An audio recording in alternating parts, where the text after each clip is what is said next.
Hey, was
great fucking zoom, guys. Zoom out.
So I'm going to talk about some of the stuff I thrifted. I was putting away some of my groceries, guys. I'm going to move the camera a little closer, a little lower.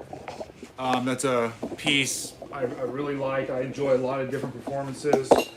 Obviously, if you've watched some of my other live streams, I've watched this performance before. And I don't want to necessarily associate the fullness of him with the Van Cliburn, but the Van Cliburn is one of the competitions that he competed in, and the Van Cliburn in general, in my opinion, has some of the most memorable pianists. Some of, other competitions have great people too.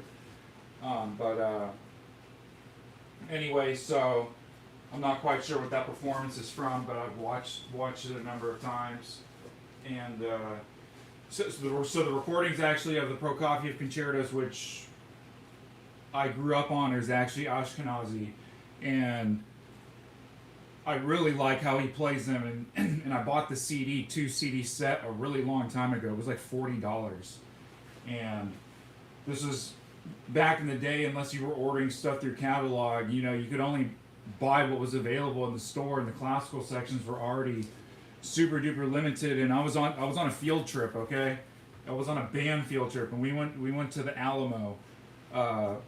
With Davy Crockett and Santa Anna, and these are some of the last battles of the Civil War, and some of the greatest battles of the Civil War. So, that's why there's movies made after the Alamo. Remember the Alamo and stuff. So whatever. But so I've been there a number of times, and it's changed every single time I've been there. It's changed. I have to say, it feels like more and more of the originality of the original fort that it was is less and less and less. Like, for example, like 20 years ago or maybe 25 years ago, they used to have, I guess what's left of the fort is like really nothing. It's only, it's like just because everything was destroyed in the battle. So when you're walking around the tour, really, they have the floors lined where everything would have been, like, and you can see the borders in the streets and the lines of everything. But essentially, the original Alamo, like, it's like the chapel and like the garden attached to the chapel or something like that. And that's what I'm talking about. Before, they used to really keep up that secondary, like, it was like a botanical-ish area, and that's really what it was, a garden. And now I went recently, and it's only the chapel. It's like they still have that outer area, but now it's like all concrete. That's just like, it's like pure concrete. So, and what I mean by pure concrete is because that's what the rest of the Alamo is like. It's just flat concrete. There's no original buildings, like, except for like the outline of one, and maybe some single borders of some other buildings. But everything is like literally reconstructed for the sake of the memorial. You know what I mean? And they're very, like, adamant about placating and demarking the parts that are absolutely still original, you know, which is very little. But some of the stuff that they had that was cool, they had Davy Crockett's hat. So I got to see it like up fucking close. His fucking squirrel hat or whatever. I got to see a couple of his guns. I got to see his shoes. I got to see. So that's what I remember. At least with Davy Crockett, the hat was absolutely fucking cool, and his guns, to see his fucking guns was absolutely fucking cool. And it was kind of cool to see his shoes too. So, and then they had, I think they had actually 12 sets of spurs that all belonged to him or something like that.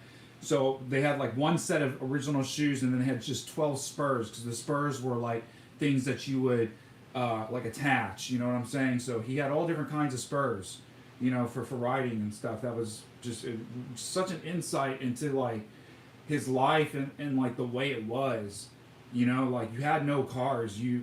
If you wanted to be like a true master of the field and war, it's like you rode a horse, you know, and you knew how to control it and everything. And that's what it was about. And that's why he had so many different spurs for so many different types of horses, you know. So anyways, it's one of the coolest places, you know, and I'm a dive. That's why I'm saying my channel's not a joke. I'm a Texan, you know. So, you know, I love that stuff, and I love Texas history. Like Texas history to me is one of the greatest out of all the 50 states. Texas has by far the greatest because everything with Texas and west of Texas has to do with fighting in Texas.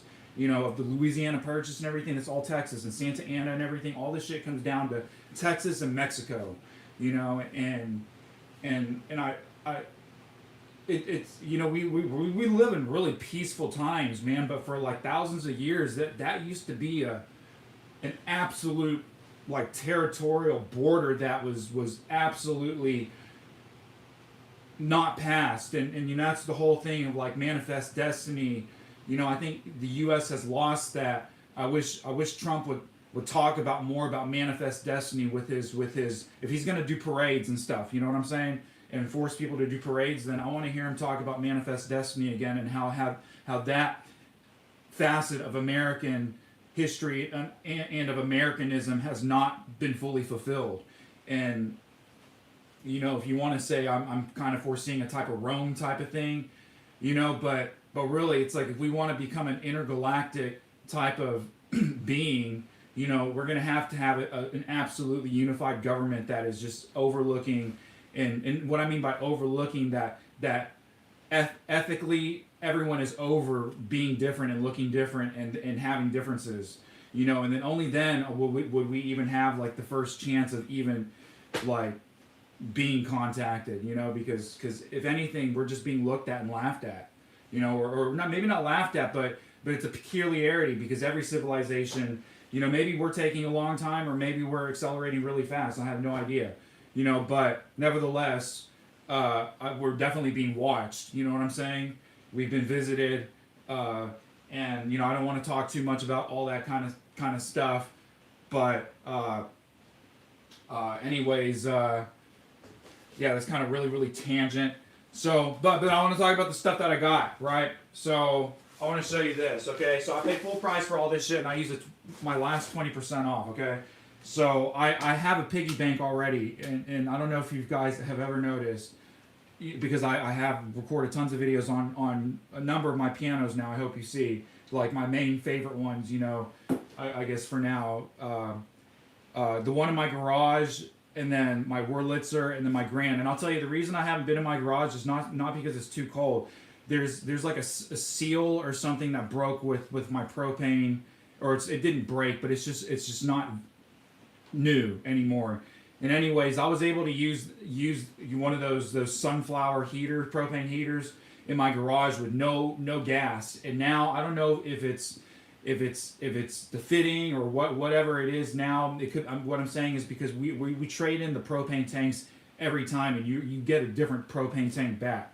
At least unless you're going to a place and refilling like your own shit, which is cheaper. But I'm just saying, I'm like everybody else where I'm buying that 20-pound tank, and at least it's all automated now. It's kind of cool how it's automated. You know, you drop it off, and then like you do your credit card, and then like it says like, are you returning or getting a new one? Because if you're returning, it's only like $20. everywhere to plus tax, whatever, and fees. So it's like $25, whatever. So I find that's pretty fucking cheap, okay, for 20 pounds of propane, you know, for the automation as well, because I already complained about how downtown here they've automated, they've completely gotten rid of all coin meters, and everything is with your smartphone now. So that's another conversation, but that's how things are changing, okay? So anyways, what I'm saying is on that piano, I have a piggy bank, and it's a piggy bank which I do use because I'll say I do probably about like 30% of my lifestyle or whatever in cash, you know, and the rest I do like directly with the card. But so 25% to like a third, okay, something like that. So anyways, what I'm saying is, so I do get change, and I just think that's a dying thing that's just going to be like coins. I don't know when, but they're going to be worth a lot of money in the future when everything has changed. And, you know, it's not that we got rid of the penny and stuff. We can just easily just turn these mints back on when we need to have them. But at this point right now, there's, again, like no reason, you know, and again, like it costs something like 14 cents to make a nickel. So we're only talking about the penny, but we're not talking about how much it costs to make all the other coins. You know, so you put that into perspective, like 14 or 17 cents, something like that, to make 5 cents. That's fucking ridiculous. That's like 3 times as much. So that's way more than a penny, because a penny's only reaching like 5 cents total, you know, or whatever, for the complete production or whatever, however you want to do the math. But anyways, another conversation. What I'm saying is, so this, you know, they have a lot of piggy banks there, and they don't always have the bottoms and everything. And I was just saying, I don't always buy them, but I just saw this one, and it just looks so fucking kick-ass. Again, because like the theme of my house, like I said in another live stream, guys, is blue. And that's why my Civic's blue, my house is blue, and I'm painting my fucking garage blue, okay? And blue's one of my favorite colors. Blue, green, black, okay? It's just red, orange, okay? I guess I like a lot of colors, but blue is one of my favorite colors, okay? So it's a piggy bank. It's a little bigger than the one I have, but I just love how he has the patch. It's so well painted. It's got the pirate thing on the side. So anyways, I'm gonna change out all my change, and this is gonna go on that piano now. I'm gonna take that other piggy bank, also because the other piggy bank, it's kind of like that piano that I got for like $8. That kid's piano. I forget what it's called. I call like the Princess Flower piano, and I've ultimately left everything on there because I want to keep the character of the instrument. You know what I'm saying? So that's what I'm saying. That's kind of like I just really appreciated the art on that other piggy bank. I guess I've never shown it up close, but it's pink, and you know, pigs are pink and stuff. But I just think this just looks so much cooler. You know, just with the eye patch, and then with the tail, it's just well painted too. Because I looked it up. And like this is like a common design, but they're all a little bit different because they're all hand painted. So that's what's nice about it. You know, and I was like, look, $6 for this. This is some hand painted art. That was absolutely worth it, guys. You know, this was worth $30 in my opinion for hand painted type of art. You know, and so yeah, if I saw this at a flea market and I was a vendor, I'd be trying to sell this for $30. You know, I think that'd be fair, and then you can talk me down to 25. I think that'd be fair, but what I'm saying is this is a steal for $6 is what I'm trying to say. So, anyways, I'm gonna clean it up a little bit. You know, that's probably, I don't know if that'll come off or if that's a mistake, whatever. But you know, nothing's perfect. I probably will try to take off this sticker a little bit. It was apparently from Home Goods, anyway, so that's my new piggy bank. Okay. And just since we're talking about piggy banks, I'm going to go get my other one because I'm going to transfer all the coins, okay?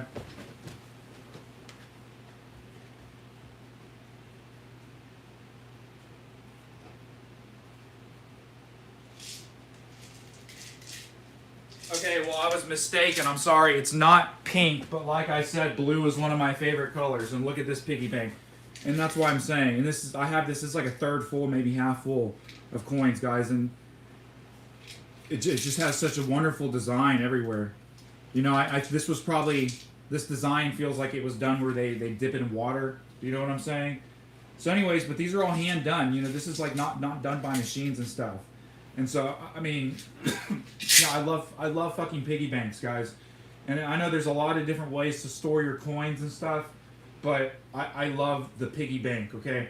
Because there's coin sorters that they also have there. and I've been just thinking about it only to get for my nephews. But like me personally, it's like I mean, I probably mess with it a little bit, but I don't. I mean, I'll probably. So the thing about coin sorter is I'm looking for a really old coin sorter that like handshakes and stuff. So, anyways, I don't want one of these plastic ones. You know what I'm saying? I want one of these really old coin sorters. Anyway, so that's what I'm looking for, and they're kind of expensive and they're really rare. Okay, or not really rare, but just to have in working condition and whatever, blah blah blah. You know, it's like not like you're gonna be able just to go find this shit anywhere here. Your best bet is finding it online. So, anyways, and then having to ship it from wherever it is. This is this piggy bank. I've been using this piggy bank for about 3 years. So it's printed. It's from Target. So this looks like it was made in April of 2010. So this is hitting 16 years old. So it's nice. The thing about it's if this one feels brittle, you know. I mean, I know it's like, but I'm just saying compared to that one, this one feels so much just bigger, better. Oh no, I might use both and just have them both against each other because I think pigs are cool animals. Well, they look fucking hilarious. I don't know if you can see the pigs now. They look fucking hilarious next to each other. So anyways, I got that, okay? Now my next thing I got, guys, is I paid full price for this, all this stuff today. It's not half day. We're about to get snowed in. If you're following the news, church got canceled on Sunday, so it's really nice to have a Sunday off, and I already did the service today, so it's kind of like the end of everything. Look, this is some Pro Sun shit from China, and I was like, what the F is this? You know, and I pulled it out, and I was like, look, this is a legit packing tape holder and dispenser and cutter. You know, I mean, and they wanted $2, and I was like, all right, you know, we're gonna fill it up right now because I have rolls of packing tape. So it's absolutely for this purpose, you know, right here. Okay, so I don't know, maybe I'm gonna zoom this up a little bit. Okay, maybe that's better. So yeah, so here we go.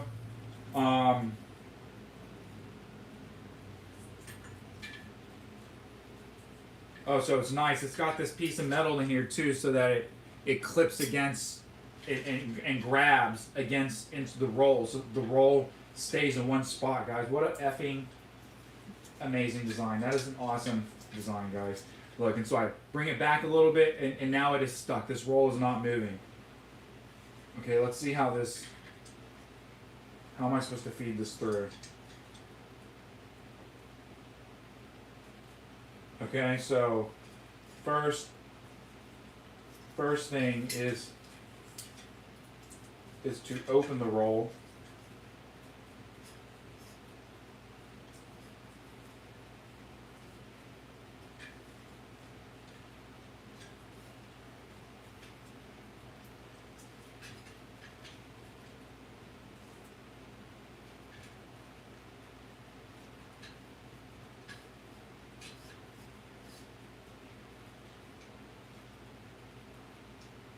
Okay, here we go. I think I got it. Okay, my eyes are also terrible now, guys, okay? So I think I got it. So I think the way it goes is like you roll it under and through. It's kind of weird. Oh, perfect. It sticks to this black roller. Oh my god, what a fucking awesome design. Asian people design the coolest shit, guys. They have, oh my god, fuck yeah, dude. I've been needing this, guys, for so long. Oh my god, that is so nice. So now I can just lay shit down. Okay, awesome, perfect. That's exactly what this was for. Okay, so I'm gonna go put this up. I have a couple, two more spare rolls. Okay.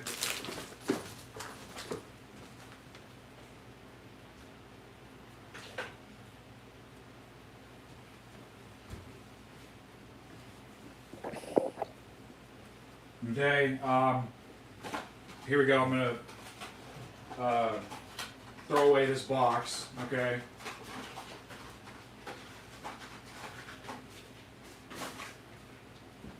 Now I got 2 VHS and a game. Okay, yes, and a game, guys. And there was this Hispanic guy who I guess he got there probably 10 minutes before I got there, and they never put out new video games, guys. They have a lot. They always have like 10 or 15 games out, but it's always 360 Wii, and the games are always Madden, NBA, 2K something, or some kind of fitness Zumba. And you know, they never put anything out. So right now at the point, I was just like, whatever. I put back this one game. It was for the Wii, and it was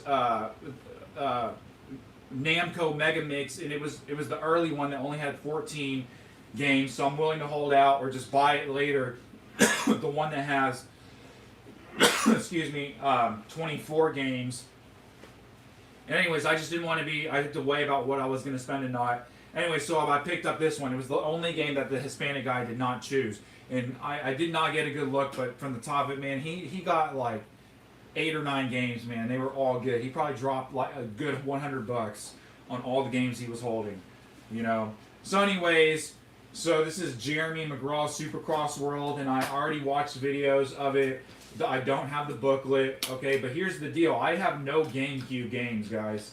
So this is it, and I just have the GameCube Wii. That's why I want it, so I can try it out. So anyways, I like racing type stuff, but I watch videos and everybody says it's terrible, whatever, which just means I have to play it.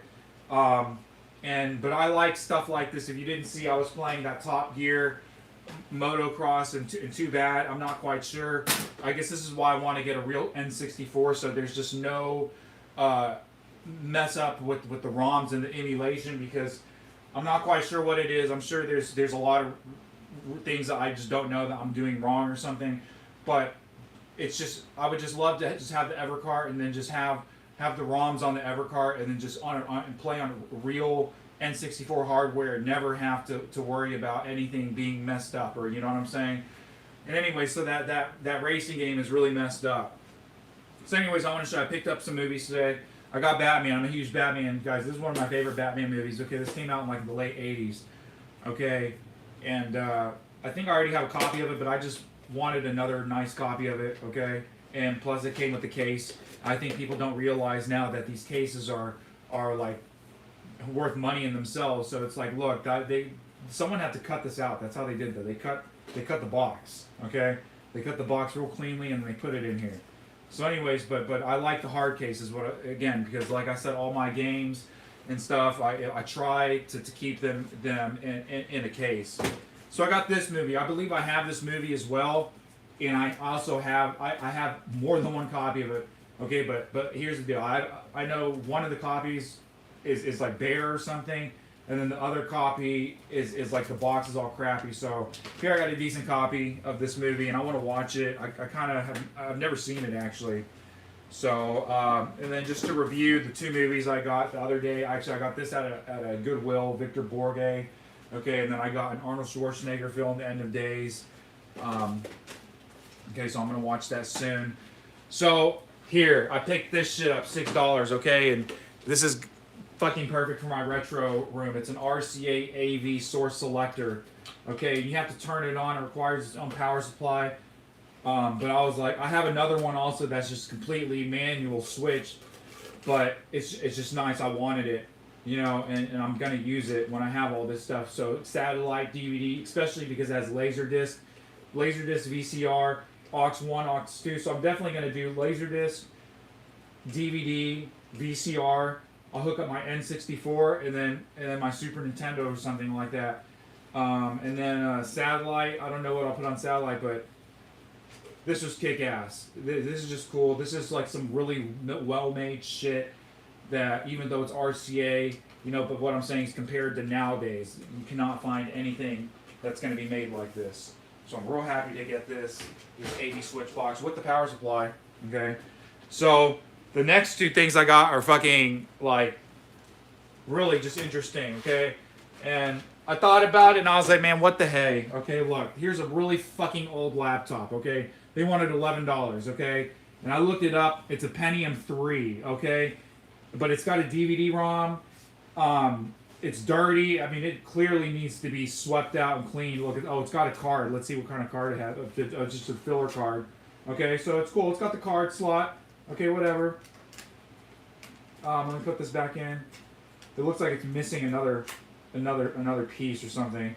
Anyways, so it's got that. So something right here. I'm sure the battery's dead and everything. It's got a fan right here. That's what I'm saying. It needs cleaning. It looks really nasty.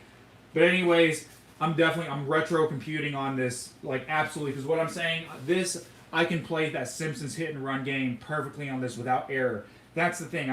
What I was talking about is like in Far Cry. Like, I want to play the original Far Cry with just error free. And the only way to do that is just to play it on a fucking old OS with old hardware. You know, so that's the reason why I'm suddenly interested in this shit now. Plus, because it's so cheap. You know, and so, anyways, it's missing 2 buttons, 1 button. Okay, see, this just came off. I don't really care. Okay, that's what you're gonna get for $11. Okay, but look, it's a Pentium 3, guys. Okay, and designed for Windows XP. So I looked it up, and this thing it has like an 80 gig hard drive or something, and a 128 gig or megabyte video card. So the video card is supposedly pretty good for a laptop of this age for this time. So it's got the DVD, which is cool. It's got an Ethernet, and it's got the dial-up modem. That's just what's so fucking cool, guys. It's got a fucking modem, okay, and the Ethernet. It probably does not have wireless. Maybe it does. Okay, I don't know. We're gonna see. But that's probably where the card comes in. Okay. Let's see, USB. It's got to have, so the outputs. It has 1 USB. It's got a PS2 for the mouse. See, this is cool. It's got all these old ports. You know, I can plug in these really old controllers. You know what I'm saying? That use these printer type things, or like the Sega. They look like Sega Genesis inputs. So, anyways, but look. So this plug I already know I don't have. Okay, this plug is really effing weird. It's got 3 prongs. Okay, so this thing is just going to be dead for a minute until I can find a plug. Likewise, okay, so knowing that I have all these other things now, these like TVs and whatnot, I've been looking for power supplies now. So I bought 2 new power supplies, or used ones, for $4. Okay, and they don't work with this. Okay, it's just I just was in the store, but it's Dell. This is a Dell one. And I'm actually looking for ones that are higher wattage too. So this is 65 watts. What I'm saying is this as a replacement this is still like $30 or $35, $40, like $50 at Best Buy. At Walmart, like, cheapest you'll get this is $30. Okay, but it's like here. It's like I just got one that people accumulate these things. And so anyways, it doesn't fit that Dell, but I got it. Okay, it's gonna fit something, and it's 65 watts. Because that's the whole thing. You want the higher wattage ones, and so if they're like 19 watts or 23, I pass on them. You know, because you can always use a higher one for a lower one, but you can't do a lower one for a higher one. So here's another one. It's an Insignia, and this is a 90 watt. Okay, which I got, and you know, too bad. I'm probably gonna have to fit the connection too, but whatever. I got it, and I'm down. A 90 watt Insignia, and whenever the day is that I'll need it, I'll get it, or whatever, cool, then I'll use it. So, the next thing, guys, this is fucking kick-ass. We're gonna try this out. They had this in the kids' toy section, guys. This is a Yamaha DD8, okay? And, man, okay, it comes with the power supply. This is like going for like at least $70 plus shipping, $100 still right now. Okay, so it makes beats and everything. We're gonna see what it does. It has so many beats, all these styles. Okay, let's see what it hooks up. It has no other input except headphones. Okay, the battery right here. It takes great double A's. Okay, that's an awesome thing. Okay, but it's like no MIDI or anything. It looks like it's just, I don't know what I mean. It's just used as a standalone percussion unit or something. So let's try to look at the year. If it has a year, it just says digital percussion. Made in USA. It uses 6 AA batteries, okay, which I'm not going to put in here. Okay, it's got a serial number on there too, okay. which is cool. We're gonna plug it in. We're gonna try it out and see what it does, guys. And I will lower the camera so you can see what I'm doing on this shit.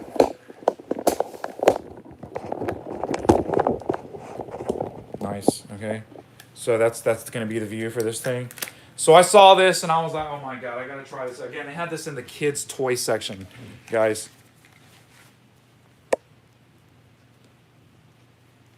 So there is a speaker. I don't know if you can see. It's right here in the middle. It's kind of hard to see, but there is a speaker. So that's what we're gonna do. I'm gonna peel off this sticker right here off this drum pad. Okay. And so different materials, these stickers come off easy. We're gonna see how easy. So it comes off real easy off this drum pad. Okay. I'm gonna clean this up here later. We're just gonna plug it in and try it out now. Okay. I got the AC adapter. It's really huge. And just cool because you cannot find these AC adapters again. Like these are expensive in themselves, right? So, but here we go. Let's plug it in.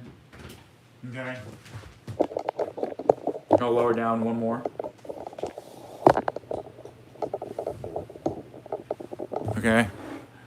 Okay, now okay, so it's already on. Let's turn the power. Let's do minimum for the audio and then I'll turn it up. So it's cool. I love it, okay? It has a number pad, okay? Which you guys know my feelings about numbers. Let's just hear the demo.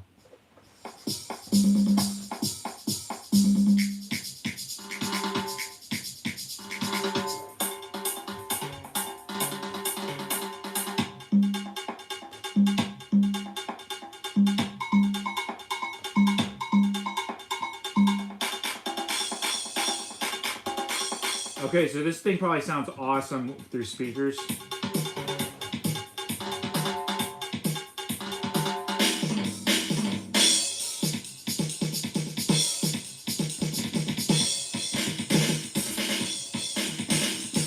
So these work.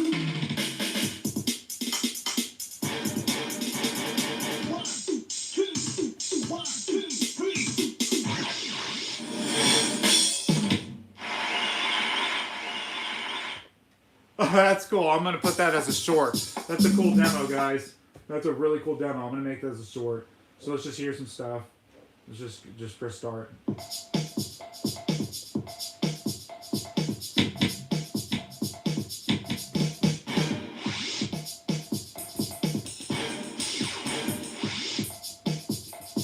Okay, so I don't have sticks right here.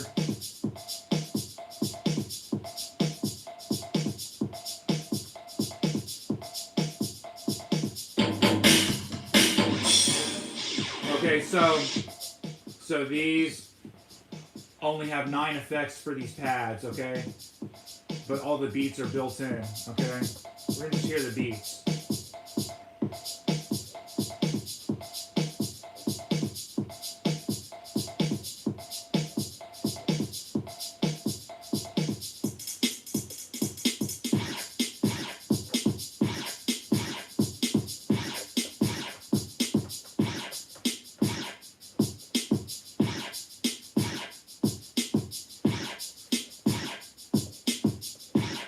Pretty fucking cool. I like that.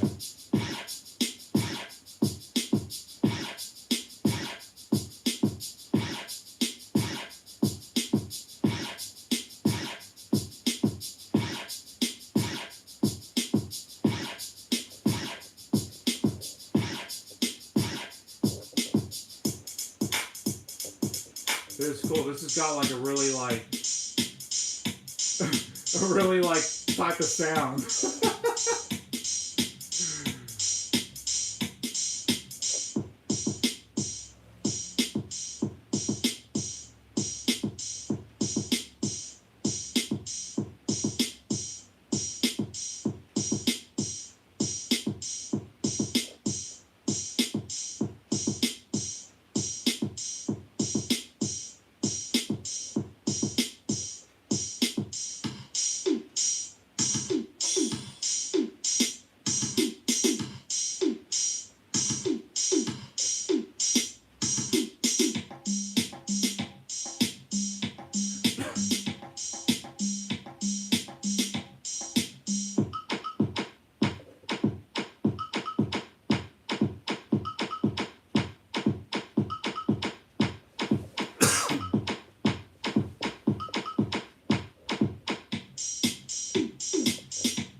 fucking cool. I really like this.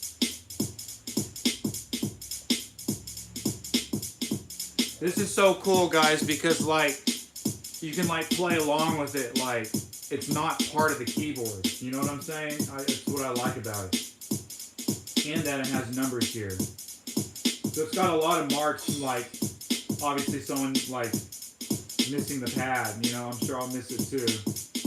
But otherwise, it seems like in good condition.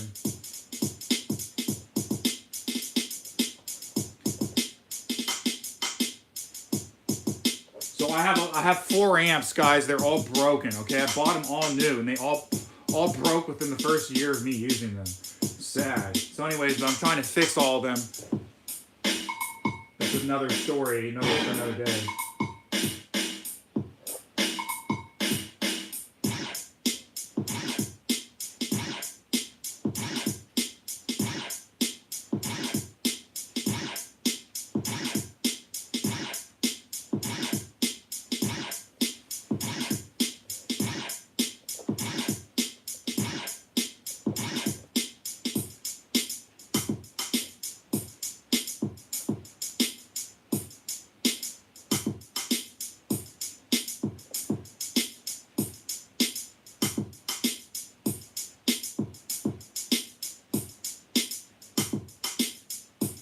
So this speaker is like pretty good for its size, man.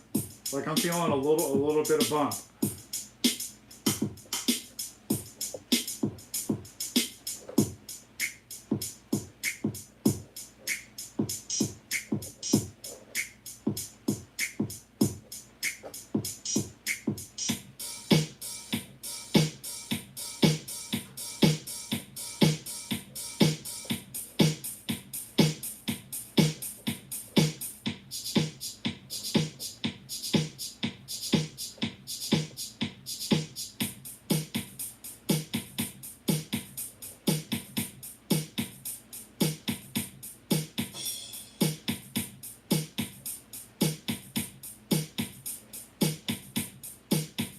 Okay, so I want to get into the other things that I got. I will definitely go through this another day. I'm going to clean it up, okay? But I got like another thing that's really fucking kick-ass. And I was like, whatever. It's the most expensive thing I bought today. And I was like, definitely just worth it, okay? So, I can't believe they had something like this in there. But cool. I'm glad I got it because I'm going to use it and max it to its full potential. So this is fucking really cool. This is this Yamaha DD8. Okay. Now I mean, these are all cool things. I was just like, yeah, I needed all this. So this is the coolest thing, guys. They wanted $26 for this. Okay. And I bought it, okay. It's a HP A something BR125, okay. What's cool about it? It's just a newer laptop, guys. It's all solid state. It's supposed to have like a 500 gigabyte hard drive, like Intel 2.4 gigahertz something. It's a nice keyboard. Okay, it's missing this one button right there. That's easily replaceable and it still works. Okay, so but it does suck, but I will replace that. And again, for the price, whatever. So again, this is a newer laptop. It has HDMI out. Okay, USB port right there. HDMI out, 2 more USB ports. It's got an Ethernet. Okay, it's got a power thing and a like a card reader. Okay, so we're gonna plug it in and see if one of these things plugs into this. Okay, let's see what kind of power it needs. 3.3 amps, 19 volts. 19. Okay, it needs 20 volts, 19 or 20.5 volts. Okay, this is 19. This should work. This one should work if the piece fits. So let's see if it fits. Okay.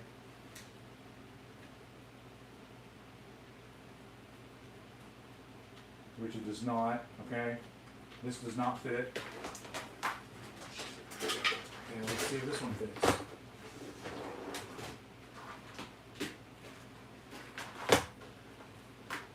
This one's definitely not going to fit. This one does not fit.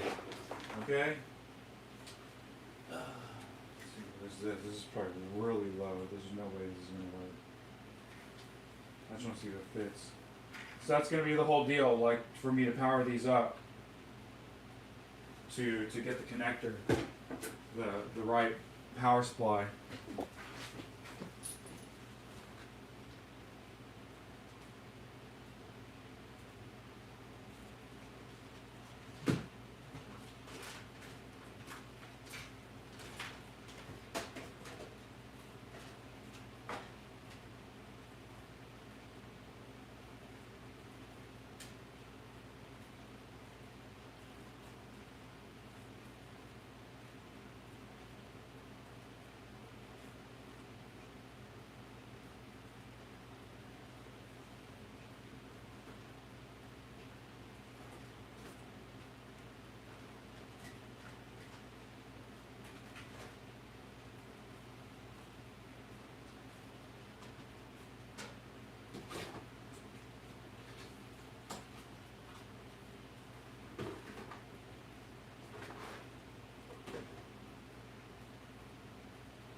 Okay, so sadly, I do not have the charger for this.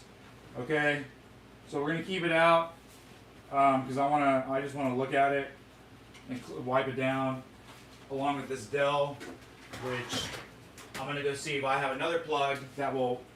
Oh yeah, never mind. This has got such a weird plug. I'm gonna have to find the exact plug for this. So what's cool? It's got a Windows 2000 professional key, product key, so it's like legit, and that's exactly what I'm gonna put on here. Because if you guys didn't follow my past live streams, Windows 2000 was my favorite era of OS during that time. So anyway, so since I know but neither of these work, I'm just gonna clean them off, take off the stickers, and we're gonna get rid of all this stuff. and or not get rid of it, but put it out of the way.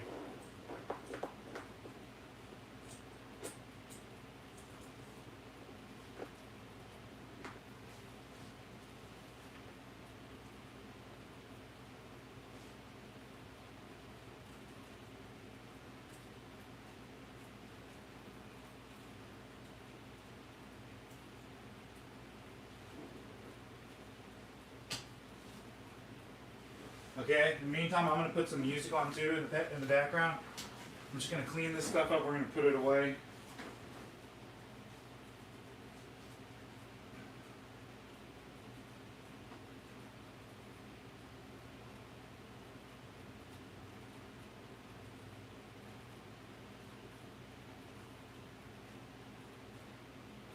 Okay, this is an update. I want to know how my city's preparing for the storm. Okay, this is absolutely because there's a deficiency in salt for like 5 counties all around here.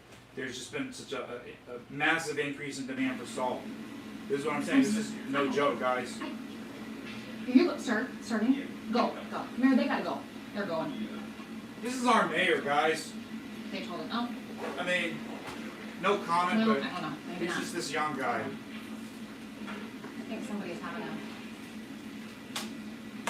Well, it looks like somebody might be having a medical issue right here. I mean. Okay, so I guess they designed their chargers. Okay. I'm only picking up all this Dell stuff, guys, because I'm finding it at the thrift. But like me personally, I've never bought Dell in my life. Like the only time I've used Dell is like at the library. I mean, if you guys want to start, we can start, and then Gary can just always. Okay. Anyways, I'm trying to consolidate all this stuff, guys. You know what I'm saying? I buy so much stuff, and I don't. Okay. I gotta find a spot for it. You know what I'm saying? Hi. Yeah. So this little just has this little band to hold all the wiring. So does this one. Yeah, looks like there's somebody who's having a bit of a medical issue right now. They're checking them out, making sure they're okay. Yeah, that's good. They were ready to start. Uh-huh. Okay, it looks. Okay. All right, looks like we're gonna get underway here, Mayor. Looks like the mayor's stepping up to the podium. Okay. Well, I'm gonna be in the way if I can. No, I'll be off camera. I don't want to be in the way. Hey, hello. Okay, welcome in. Katie Houston here. We are on 1:30 on a frigid Friday afternoon. We are gathered here at the City of Cleveland holding a press briefing. I want to let the community know. So this happened a while ago. Measures they have taken to be prepared for this significant winter storm that we've been telling you about now. Settling in, you step outside, you feel it, right? The frigid temperatures. That's not going anywhere. So we've got a lot of people gathered here at the City of Cleveland. You see Mayor Justin Bibb there, Department of Public Works, Department of Aging, Division of Fire, Division of Police, Division of Emergency Medical Services, everybody here. So we're going to hear about how the city is preparing for this severe cold that we have, as well as in the snow that is going to be coming in. Significant snowfall. Okay, good afternoon, everyone. Thanks so much for joining us here today. We wanted to spend a few moments this afternoon briefing the public about the upcoming winter storm that's going to hit our region. In just a few minutes, Freddie Ziegler from the National Weather Service will give us a detailed briefing on what we should expect throughout the weekend. But first, I want to say this. The entire city of Cleveland and every level of government is prepared and has been preparing for this upcoming major winter storm. We are not trying to cause panic. We want our residents to be prepared with emergency supplies in their homes and cars and make sure they have safe heating sources and safe locations to stay for the storm and prolonged cold temperatures. We also will be extending our warming center operations through Wednesday, January 28th at our rec centers. I'll list those out here briefly. Our warming centers will be at Michael Zone, Kavasic, Zelma George, and Collinwood. And after today's press conference, our comms team will release the detailed times for those warming centers across the entire city. It's also important that if you need access to transit to our warming centers, RTA has passes for those residents in need to get to a warming center free of charge. For our unhoused brothers and sisters in our city, they can also receive resources from the Cuyahoga County Department of Homeless Services. They're located at 310 West Lakeside Avenue, and assistance can also be received by dialing 211 if you are an unsheltered resident who needs to get access to a shelter. How are homeless people going to see this and then watch this? You know, they have to have like internet connection and a computer. Also, if you have issues throughout the winter storm event, in addition to 211, please also call 311 at the City of Cleveland.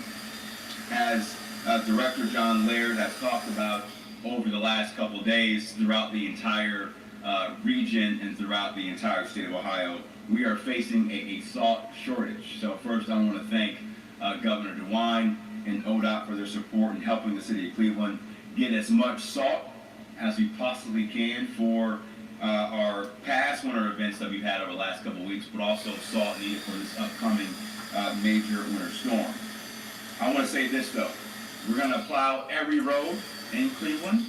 However, our Public Works Department needs to prioritize salt treatments on main roads, hills, dangerous intersections, and areas near hospitals to make sure paths are clear so that residents and our safety forces can respond to potential emergencies.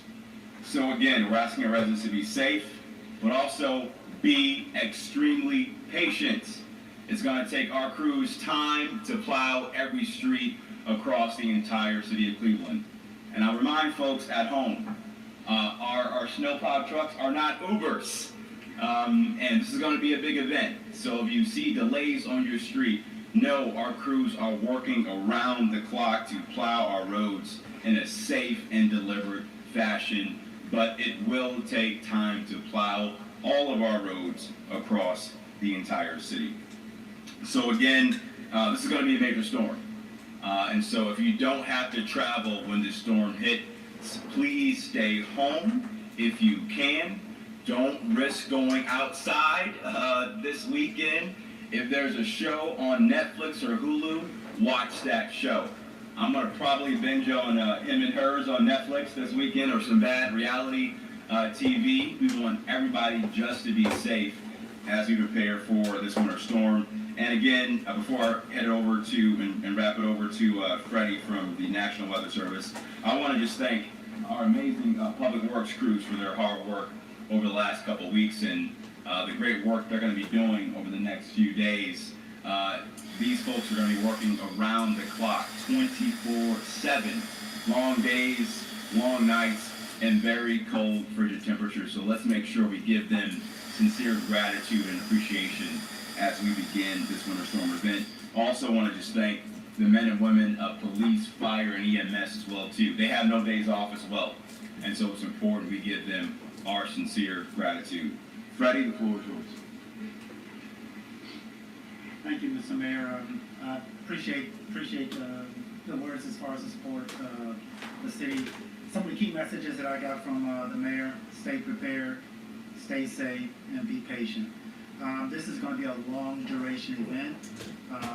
Right now, that's in effect for Cuyahoga County and Cleveland is a cold weather advisory. That's for wind chills below 15 degrees below. We're expecting some of those temperatures, wind chill values around 15 degrees below this evening and in the overnight hours. And then we have a winter storm watch or warning that's in effect for Cuyahoga County for Saturday night through early Monday morning. This is going to be a long duration snow event. This is coming in from the south, so it's not coming from the lakes. This should start probably Saturday night, and we should start to get some of those snow totals starting to accumulate in the overnight hours. and then persisting all the way through Sunday. So it's going to be a slow mover.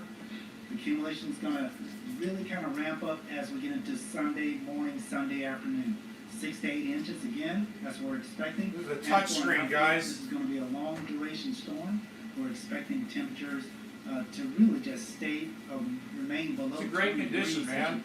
Daytime Other than highs missing the and key single and digits no for lows. We're not expecting to power hit cord. 20 degrees Can't wait to use this computer. Sunday, and then we won't hit it again until next Sunday. That's all I have, and I'll hand it over to John Laird, our Director of Public. Thank you. I hope you all can see me. It's a big pulpit. Very quickly, just want you all to know that right now our crews are out pre-treating the roads with brine. Right, as you know, brine is an effective way for us to be able to stretch our salt. And so that's one of the things, the tools that we'll be using. We're out there now. We've been out there. We'll continue to be out there in preparation for the storm. Also, we are working 24/7. Our crews will be working all day, all night. Not only will our drivers, we have about 150 drivers that we'll be using over the span of this storm, as well as about 110 vehicles at our disposal to be able to use. We are working in collaboration with the Department of Safety to actually have a parking ban. That parking ban will start about 7 p.m. Saturday, and hopefully it can end about Monday, 7 p.m. But that will be determined as we understand what's happening with the storm. Also, we have the divisions of waste collection. We have about 10 waste collection trucks that we put plows on. They help us with a lot of the plowing that we do on the main roads. As the mayor mentioned, we will continue to salt the main roads, the hills, and dangerous intersections. But it must be understood. Looks like it was a smoker's laptop, guys. There's just like a layer of shit that's coming off, and now I see why the fan looks the way it looks. We'll be giving more smoke. frequency to our plowing. Finally, we would ask, as far as help from our residents, if you have driveways and if you can park your cars in the driveways, that would help us tremendously, so we can get down the streets and plow those streets. Sometimes we have trouble because So it's cool. I'm gonna do a deep cars parked on cleaning. the street. And lastly, as the Much mayor more mentioned, closer please, to stay want home. to get the If you power can, supply for I this. don't know about his or hers, but So I can't wait to use this, guys. So that might be mine. And so now I'm Absolutely gonna hand it fucking over use to this. Director of Aging Met, Director Mary Mack. I'm gonna look this up. PP010. Good afternoon.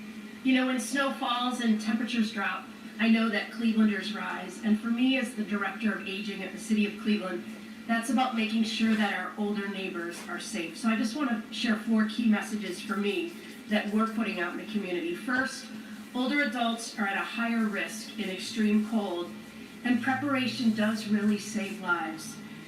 Older adults feel the cold more intensely and may be less likely to ask for help. So we're urging seniors and their caregivers to take these simple This is steps cool. now. That guy has Stay Pentium warm 3, indoors, guys. limit your This is time legit outside, retro. and Pentium plan now fucking for 3. medications, food, and transportation that you're going to need over the next week. As the mayor said, warming centers are open, help is available. No one should have to choose between heat and safety. So remember those numbers: It's like a 211 layer United Way of and nicotine, guys, 311 coming City off of this Cleveland. computer. It's fucking Third, ridiculous. community connection is critical during severe weather. We're asking neighbors, family members, and friends to check on older adults, especially those who live alone. A quick phone call, a knock on the door, can prevent a medical emergency or worse. And lastly, Clevelanders can help keep older adults safe through our Snow Heroes program, or just by simply helping a neighbor. New this year, the Cleveland Department of Aging launched our Snow Heroes program. It matches volunteers with older adults in need. We're always looking for more volunteers. Our phone is ringing off the hook from seniors already worried about how they're going to shovel. And as we know, snow shoveling is hard on the heart. Cold temperatures and heavy exertion can significantly increase the risk of heart strain for older adults and those with underlying health conditions. By Man, I wish helping I a had a power neighbor, supply for we this can Dell, reduce that guys. risk. And even I don't know without how I'm gonna signing find up, it. I know so many Clevelanders are already snow heroes on their street Other than buying it and lend a online. hand. So just know that all of those actions can prevent falls, injuries, medical emergencies, and isolation. I know in Cleveland we look out for one another, and through this storm, keeping our neighbors safe, our older neighbors safe, is something we all can do together. So this time I'd like to invite Lieutenant Mike Norman from Cleveland Fire. Thanks, Mary. Good afternoon, everyone. I'll give you some points to help people stay safe as they stay warm during this event. Winter's a busy time for the firefighters. You know, we've seen uptick in house fires and motor vehicle accidents. Your furnaces are going to be working harder during this event, so you want to make sure that those are vented to the outside. That goes for hot water tanks that are gas fueled as well. That can be a cause of CO poisoning in the house. Same for fireplaces. If you're going to start a fire, make sure that's venting to the outside of the house. Carbon monoxide detector is a great investment for your house. We always encourage people to have those protecting them as they sleep. If you're going to use space heaters, I know people are going to be using supplemental heat during this event. We're going to make sure that those space heaters have space. They need 3 foot clearance all the way around them. We're going to make sure that space heater is plugged directly into the wall socket. You don't put that into an extension cord and never into a power strip. In the event that we need a generator during this event, make sure that generator is away from the house, that it's venting, that the exhaust is going away from the house. If you're going to be going outside, do what the firefighters do. We're going to wear extra layers. We're going to make sure that we're hydrated. You don't have to shovel your driveway like you're putting out a house fire. Take your time with it. It's better to plow the snow, to push the snow, than to lift the snow. And just be safe out there. Take frequent breaks. It's dangerous to work in these cold conditions.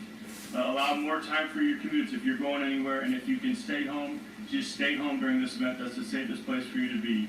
In the event that you do have to go out, make sure your car is ready. You want to make sure there's a blanket in there. Make sure your fuel is topped off before this event. Like I said, we're going to have a lot of motor vehicle accidents. In the event that you're involved in one or you're slowed down by one that happens ahead of you, be ready for that eventuality. Don't go outside if not ready to be outside, even if you're just going to drive in your car. And as always, move right for lights. If you see us responding someplace, police, EMS, pull to the side of the road to give us that left lane to travel. Most of our Cleveland fire trucks have water on board, so we have protocols that we follow to keep that water circulating, to keep it from freezing inside the trucks. It's a good idea with your house. Be mindful of frozen pipes. If you've got pipes that are at risk of freezing, leave that cold water trickling just a little bit to keep that water moving. That will reduce the chance of having a frozen pipe in your house. Speaking of ice, stay off the ice. Don't go out on the lake. This is no time to play out on that lake. These cold temperatures. Man, guys, that's where I wanted to go. To some degree, but it's not safe to go out there on the lake or on the rivers. So stay off of the ice. And remember your pets. You know, if it's too cold for you outside, it's too cold for your pets. Be smart about having your pets outside. And the last thing I'll cover from the Division of EMS, some things that we're going to see at this time with these cold temperatures: hypothermia and frostbite. So hypothermia, you'll see conditions such as shivering, chattering teeth, confusion, slowed reaction times, and slurred speech. With frostbite, you'll have numb, tingling sensations, throbbing, shooting pains. Your skin may appear red, pale, and then dark. For both of these treatments, both these conditions, you want to remove from the elements. You know, get to someplace warm. Remove wet, damp clothing. Add dry layers, and gently rewarm the areas. And you can use warm water to do so. So I want everybody to be safe during this event. Now I'll introduce Sergeant Fred Diaz from police. Good afternoon, everyone. I think we've kind of covered pretty much the basics. I just want to reiterate the parking ban that the Director of Public Safety is going to issue. We just ask our citizens to comply to that parking ban. Not only does that help with the plowing of the streets, it also assists safety responders that are going to be out there responding to calls. So it's not simply to inconvenience you, it's to help us serve you a little bit better. So just keep that in mind in terms of the parking ban. The list will be displayed for all the streets that are being restricted. Just like the mayor mentioned, this is preparation. Right? We're out here reminding everyone that preparation is key. If you plan to go out, we highly suggest cancel plans if able. But if you do have to go out, make sure you give yourself plenty of time. There's no reason to drive extremely quick in these conditions. Our officers are going to be out there patrolling, and the highways are typically the most dangerous parts of these scenarios. So we ask that you give yourself time if you have to get out. But Netflix sounds a little bit better, to be honest. Vehicle security, if you have to go out, I know it's convenient to kind of warm up your car in advance. However, it brings some safety concerns. So try not to go out there and leave your car running. It's a safety concern. If you have kids, don't leave them in the cars. Make sure that when you're ready to go, you go out there, stay in the vehicle, make sure you warm it up with you in the vehicle to ensure that nothing wrong can happen. If you are involved in an accident, we just remind folks, if it's a minor accident and if it's safe to do so, drive off the road. If you're on the highway, you're able to exit the highway. Obviously, exchange information with the parties that may be involved. But there's no necessary need to stay at the location if it's safe to do so. So we encourage you to drive to the districts if you're involved in an accident. If it is a major accident where the vehicle is not drivable, then of course call 911 and remain at the scene. Our non-emergency number, just to reiterate that, it's 216-621-1234. I think Lieutenant Norman mentioned about keeping your vehicle fueled. That's important as well. So preparation is key. And of course, our officers are going to be out there around the clock. Responding patrol officers are going to be out there, so keep that in mind as well. We're not exempt to the weather. We're also going to be exposed as well. So all these points that everyone here has mentioned is just to reiterate that we have to work together as a community to keep everyone safe. At this point, we're going to open up for questions if there's any questions.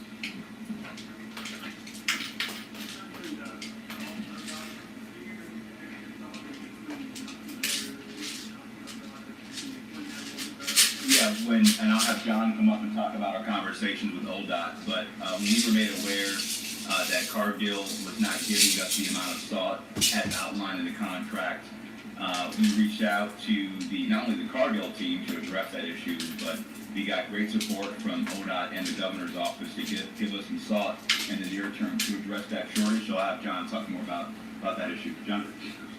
So our conversation with ODOT was related to the fact that Cargill released a statement that the winter started early, and so they had difficulty getting salt out. Well, we have been working closely with them. They are delivering salt. It's just the amount of salt that we typically get is not what we expected to have. So the delivery is a little shorter than what we want, but we still have salt to work with. But they're from the announcement earlier this week till now, that you got salt from ODOT now. We did get some salt from ODOT, but ODOT also has a shortage as well. And just to remind you, how much salt is it? So I'm gonna 19 degrees. 19? Once we get to 19 degrees here. Thank you.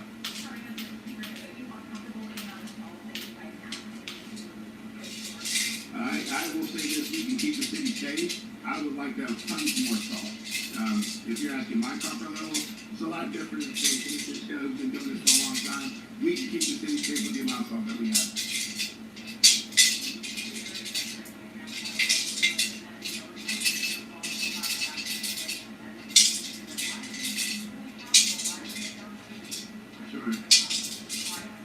Sure. So our methodology in applying salt or applying streets, we start with our main roads and our hills first. We get those passable.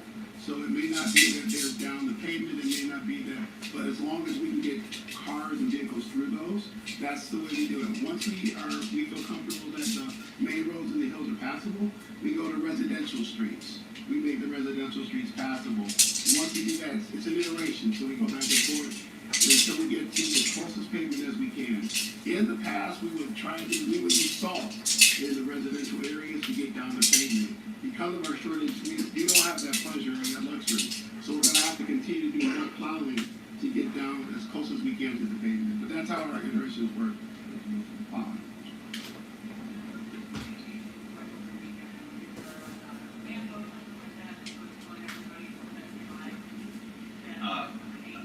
Every hour during a major winter storm event, as we're expecting this weekend, our teams are communicating internally.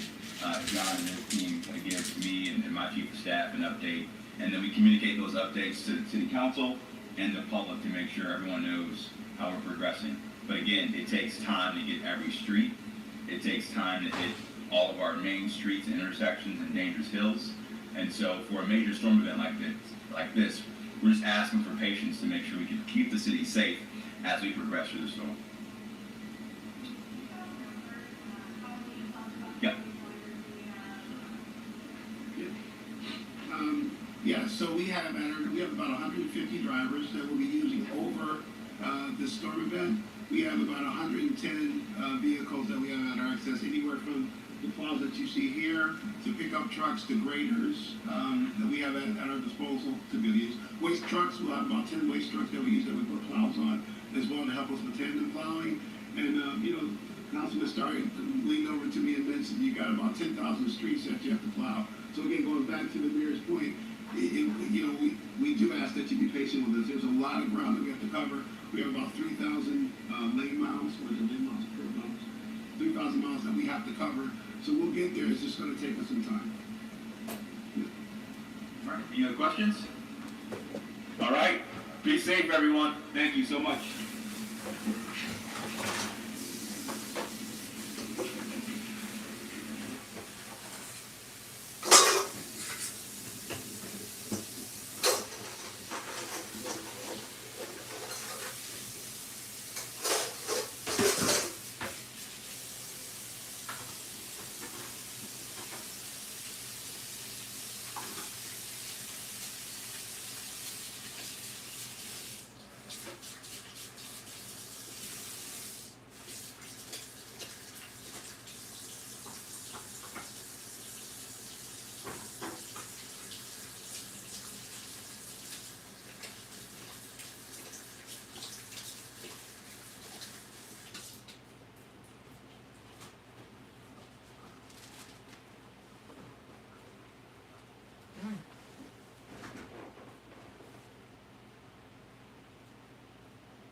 So I was about halfway through a video about something rather crafty when a very bad decision that I made suddenly arrived in the mail. So we're gonna throw away that Minecraft stuff and, well, actually it'll probably just be next week. And instead take a look at this rather goofy and mostly brand new 386 handheld system that I spent $200 on. We'll talk about where this thing came from, take it apart and see what makes it tick, and then we'll see if I can get $200 worth of fun out of it. So stay tuned.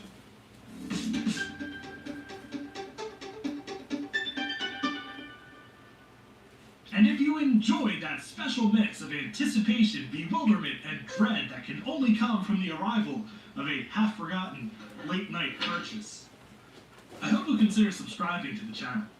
So this thing is the aptly named Hand 386, and it's a real 386 computer in a handheld form factor, as opposed to those dime a dozen handheld emulator consoles that litter eBay and Amazon. This thing promises to play your old DOS and Windows games on native and pretty decent hardware.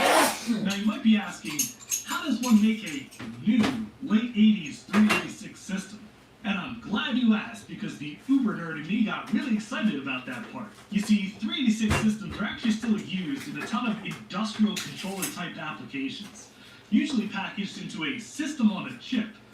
And this device uses just such an SoC, the M6117, which is a single chip containing a 386SX, EDO RAM controller, ISA interface, IDE interface, real-time clock, and a whole bunch of other fun stuff. Basically, a complete early 90s 386SX home computer on a chip. If you watch the excellent CPU Galaxy channel, they actually have one of those chips on its normal home and industrial backplate. Now, according to the documentation, the M6117D in this thing was recycled from old industrial equipment. But everything else in here is new.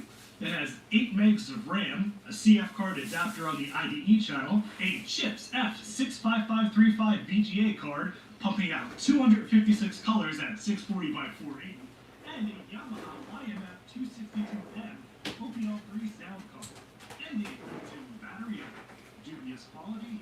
It also supports a PS2 mouse and keyboard, VGA output, and external 8-bit ISA. All in all, this might be a really cool way to play Wolf 3D, which, as you might know, is literally the only thing I care about when it comes to computers. Now, I'd like to take a moment to address a bit of controversy surrounding this device's creator. As I understand it, this device and its sister, an 8088 tiny clamshell laptop that kind of looks like a Toshiba Libretto, They're the brainchild of a retro computing enthusiast in China who has the means to produce such devices. The 8088 machine, however, it uses an open source BIOS built by Sergei Kiselev, but it not only contravenes the open source license, it actually removes Sergei's name. I'm not saying that the builder of these devices did that on purpose. He could have bought it from a dubious source. But at the very least, they didn't fully account for the provenance of the open source software that they used. Again, this device does not use that BIOS, but out of gratitude for Sergei's hard work and contributions to the computing world, I'll link to his GitHub down below. Okay, so first, let's take a look at what else comes in this beautiful retail packaging right after this word about today's sponsor, PCBWay. Not only does PCBWay offer high-quality PCB prototyping and production, they also offer on-site PCB assembly and can source some of the components with their turnkey service. If you're doing a project like this, I bet your project needs more than just PCBs printed. Well, PCBWay now offers a ton of additional services: high-quality 3D printing, injection molding, CNC machining, and even sheet metal fabrication. Literally every part of your next project can be prototyped and built with PCBWay.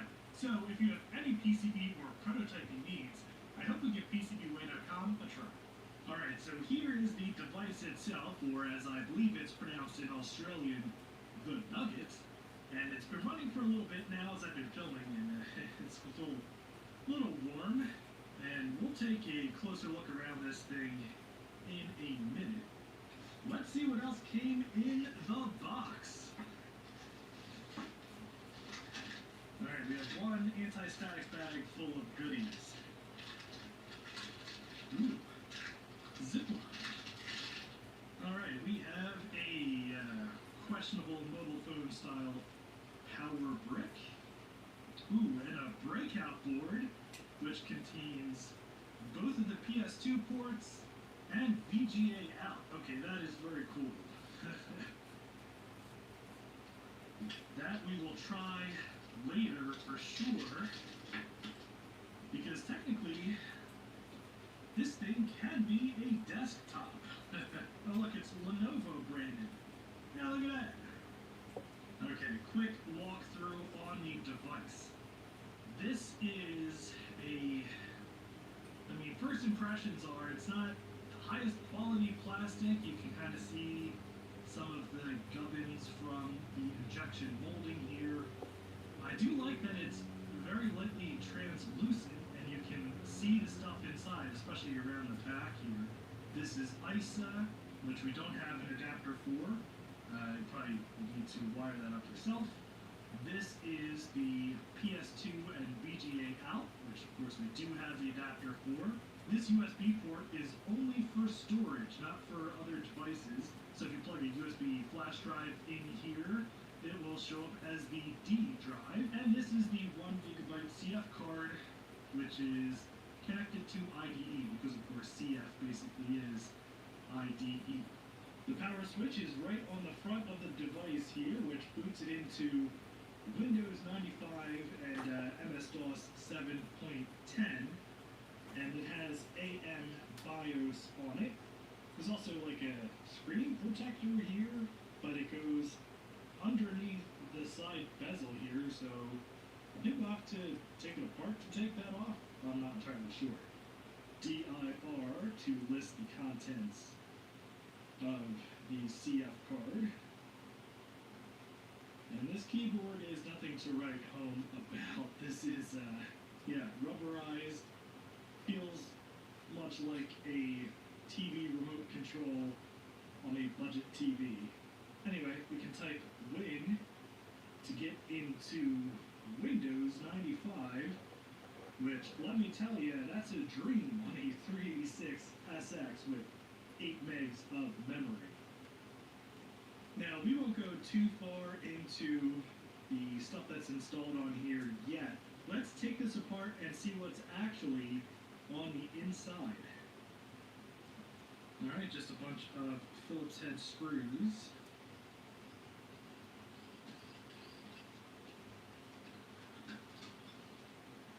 The brains of the system is right here, DM and PM6117D, the 386 system on a chip, which, well, controls everything in this thing. Branching out from there, we have the memory, the chips and technology chip, a chip labeled BIOS, and a chip labeled video.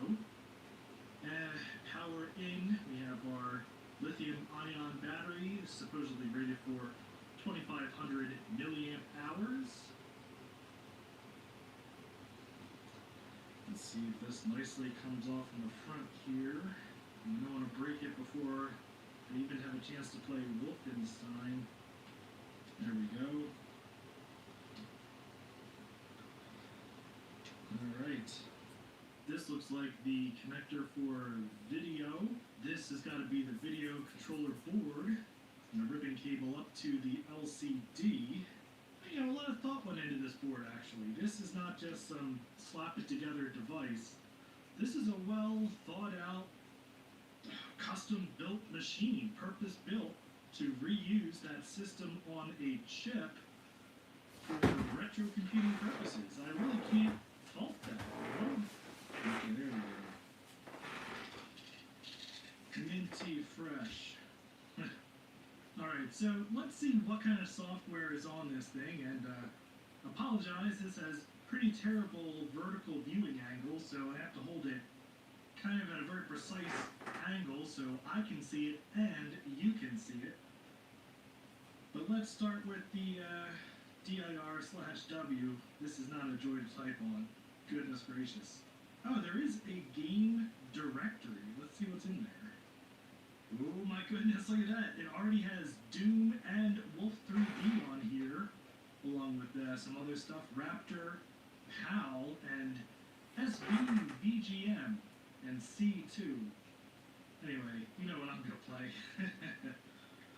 CD, Wolf 3D. Oh, there she is. Oh. With sound. Oh, it sounds pretty good. There's no external volume control, though. Oh, it looks great. Yeah, Adlib, Sound Blaster, sound.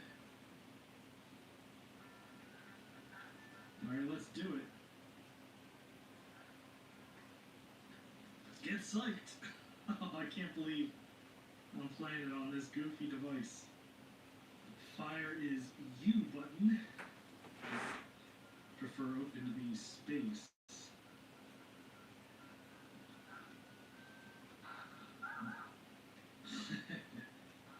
Nice.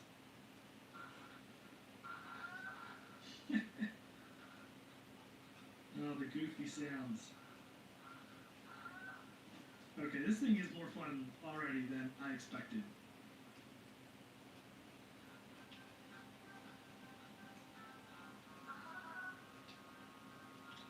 So actually we're running into some problems here.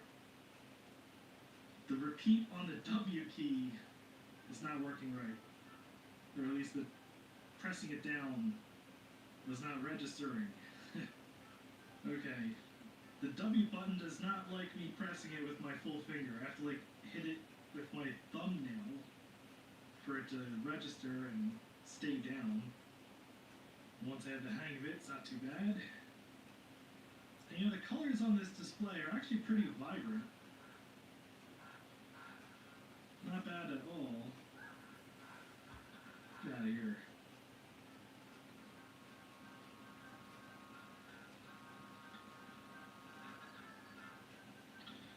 Alright, well, once you get the hang of this keyboard, it's not too bad. If these keys were like plastic or something hard, maybe that would be a little better. It got me. Ooh, it is getting a little bit uncomfortably warm right here. Alright, well, it took me far longer than I'd like to admit to actually dig out a PS2 mouse.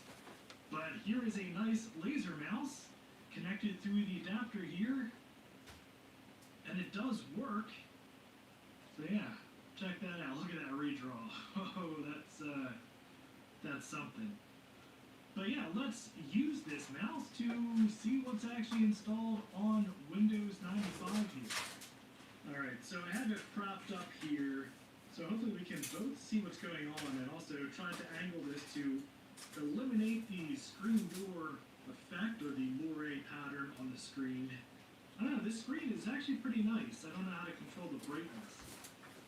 But yeah, so we have, oh, removable disc A, disc C, and removable disc D, which I assume is not going to show anything since there's no USB drive in there.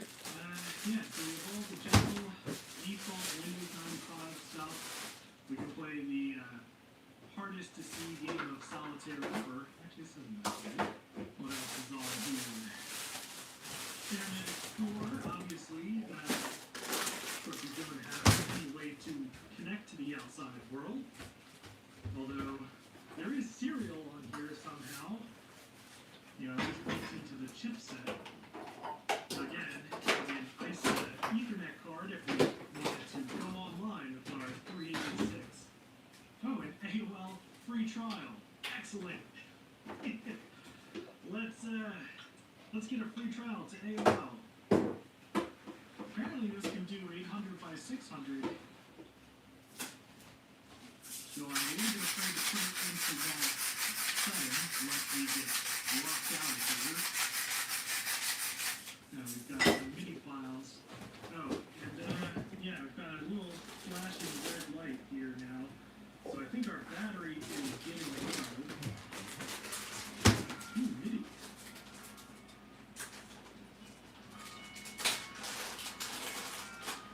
Let's plug this into power and then try to use it as a desktop. Okay, so I am way more excited for this than I probably should be, but here is my desktop Hand 386 setup and my giant Sony Trinitron Multiscan 200 SF. A filthy E-Machines keyboard with Rick Chop sticker still on it, my PS2 laser mounted in, 2 powered speakers with no volume control, which may be a mistake. I should probably plug the monitor in, right? Alright, here goes nothing.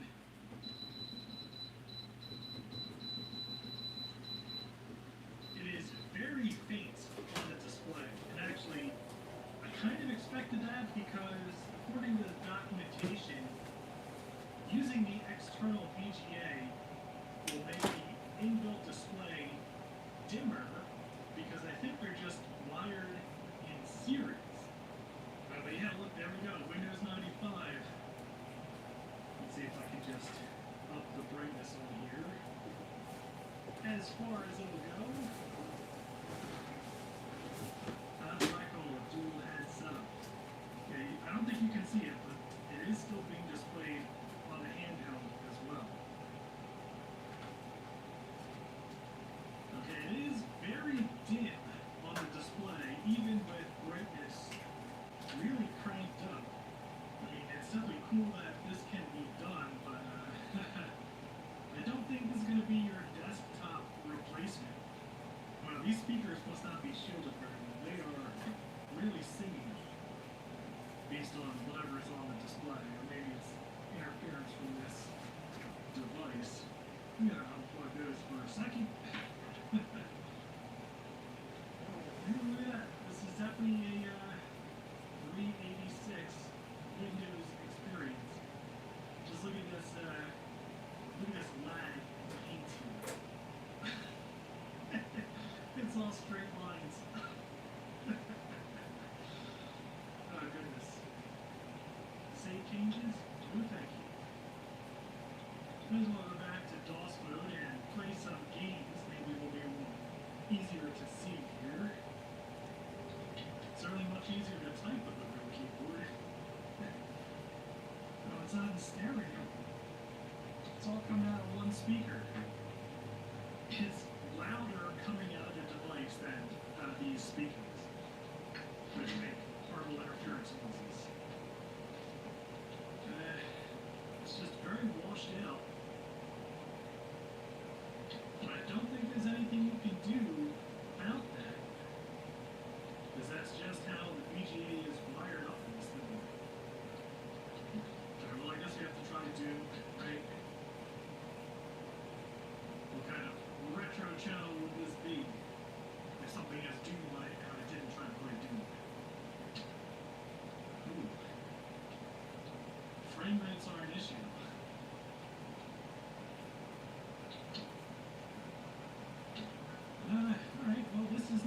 best student experience?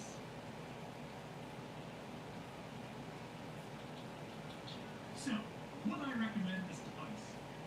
Absolutely not. Not a chance. For the same price, $200, you can find a heck of a real 386 from back in the day, probably with a monitor, a keyboard, and mouse, and have a much better gaming experience. Heck, for $200, you might even be able to find something like a real Toshiba Libretto from back in the day, which is a much faster machine, natively supporting Windows 95, with a good keyboard, well, comparatively good, and yeah, bigger screen, better gaming experience, better sound. The mouse is built in. I mean, yeah, I would take a Libretto over this thing any day. That being said, though, this is pretty neat. I mean, $200 is a big asking price for this, but if you consider that it's more or less a hobbyist project, you know, released in a very small quantity. In fact, I think you only have 11 for sale and they're all sold. You know, it's kind of cool. I really like the use of that system on a chip, and I had a lot more fun with this thing than I was expecting. So if you know what you're getting into and you're looking for just a neat toy, and yeah, want to play some multi-site 3D, something like this is actually pretty cool. But that'll do it for this video. If you enjoyed it, I'd appreciate a thumbs up. If you'd like to see more shenanigans like this, please subscribe down below. And yeah, I think maybe in a bonus video, we'll try and install some weird software on here, like an alternative operating system. Maybe a 386 Linux with Tiny Core. Thank you so much for watching. And a special thanks to Alex Saltman, Andrew Nicholson, Camilo Noceda, Chris Algretta, Chris Biggs, Chris Calhoun, Chris Nelson, Control All Reese, Daniel Hubbard, Frodo Jedi, Gaspar Heller, Greg Rutke, Harris Brody, Jason Pecos, Justin Hemmings, Justin Reed, Lyle Truitt, Michael Mulder, Cole Spencer, Ryan, Scott Cedarbaum, Scott Thompson, Sue Tennant, Tom Woodfin, Underwalter 41, who are my highest tier patrons, and all of my Patreon supporters for helping make these shenanigans possible.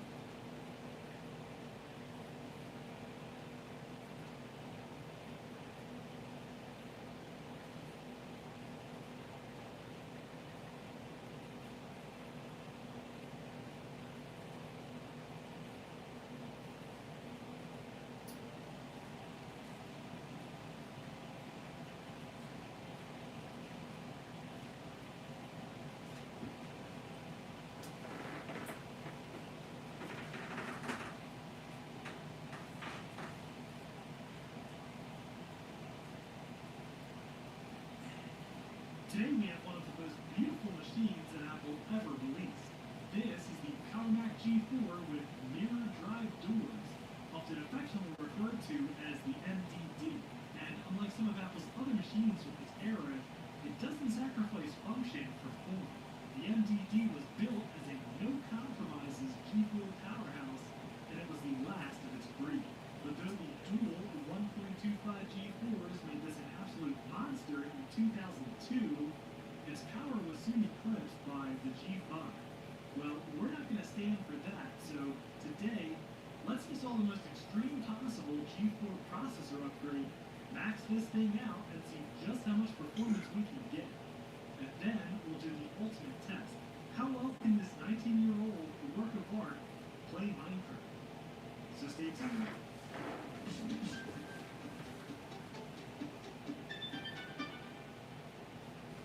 And if you enjoy taking Apple's most beautiful creations and mercilessly mutating them to unreasonable levels of performance, I hope you'll consider subscribing to the channel.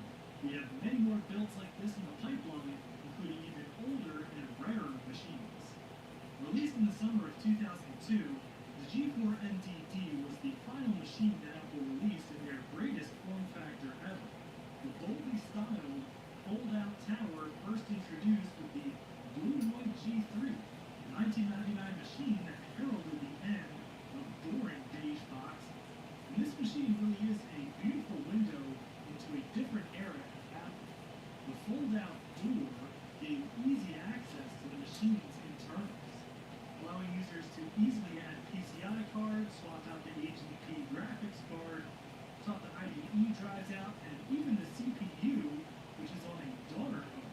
That's a pretty far cry from today Apple's aggressively closed systems in opposition to right to repair. Significantly faster than the Quicksilver models it replaced, the NDD was based on the same architecture as the G4X series, and all models came with dual CPUs. The lower-end model pairing 867 MHz G4s with PC2100 memory on a 133 MHz bus, and the higher-end models spec'd at 1, 1.25, or 1.42 GHz with a faster 167 MHz bus and PC2700 memory. They were also the fastest machines capable of natively booting into macOS 9, at least officially, which led to a pretty interesting quirk of the series. Although the MDD was discontinued in June 2002, it was actually brought back due to demand from users who needed native macOS 9 capability, and it was then phased out again in June 2004. Okay, now before we dig into this thing, I'd like to say a quick thanks to today's sponsor, NordVPN, who I've actually been a customer of for many years now. On this channel, we're all about the computers of yesterday. Back when the internet was new, strangers didn't get a continuous feed of our personal information, and nobody was watching every video that we made online. But today, that's no longer the case. Gigantic, faceless corporations store the minutiae of our lives in databases. That's why using a secure and reliable VPN service is so important. So I'm proud to say that NordVPN, my personal VPN of choice, is sponsoring today's video with a special offer at nordvpn.com/actionretro. Not only has NordVPN been around forever, but their mix of features has continuously been second to none. For example, their diskless servers don't store data or configurations on site. You can route your traffic through 2 NordVPN servers to enable your encryption, and NordLynx is a next-gen VPN tunneling solution based on the popular WireGuard protocol for extremely fast VPN connections. That's why I personally chose NordVPN long before I ever had a YouTube channel, and why I continue to recommend it. So go to nordvpn.com/actionretro and use code ActionRetro to get a 2-year plan with a bonus gift and a huge discount. So thanks again to NordVPN, and now back to our nerd monstrosity. So the machine we're working on today is a 1.25 GHz FireWire 800 model, which would have 256 MB of RAM in it, and the original 80 GB hard disk. It's in pretty good condition with a few cracks and cracks, which are pretty much inevitable on these, but I haven't actually turned it on yet. In fact, this machine literally got here today, about an hour before I started filming. You see, I was supposed to film this video weeks ago, but tragedy struck.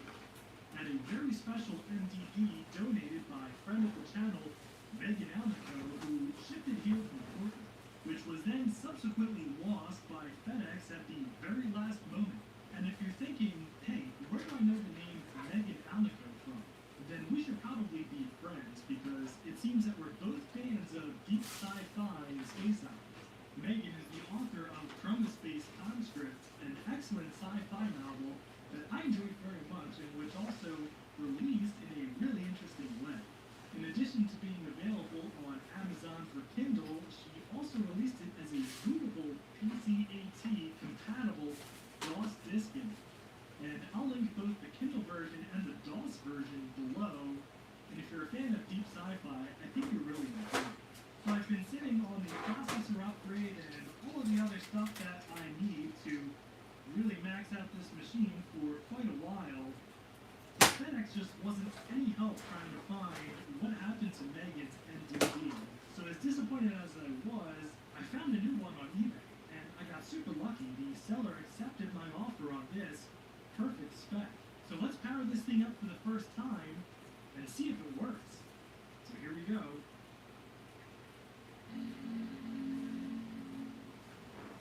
So these have kind of a reputation as the wind tunnel Mac because they're so loud, but this one doesn't seem to be very loud at all.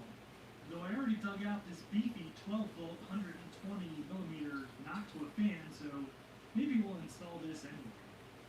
Okay, now let's talk about this processor upgrade because it's incredibly special, and it's not something that you could just go out and buy. This dual 2 gigahertz card was custom built by Hurd on the 68K MLA 4s. He's the same one who built the single 2 gigahertz processor that upgraded my G4 Cube and turned it into a Minecraft playing powerhouse, at least compared to what it was originally. Now, this upgrade isn't quite as drastic as the Cubes. The Cube upgrade took it from 400 megahertz to 2 gigahertz, which is a mind-bending transformation. Here, we're going from a dual 1.25 to dual 2 gigahertz. Nowhere near the same percentage jump in raw processing power, but the end result is going to be just about the fastest possible G4 machine. But this isn't just a megahertz bump.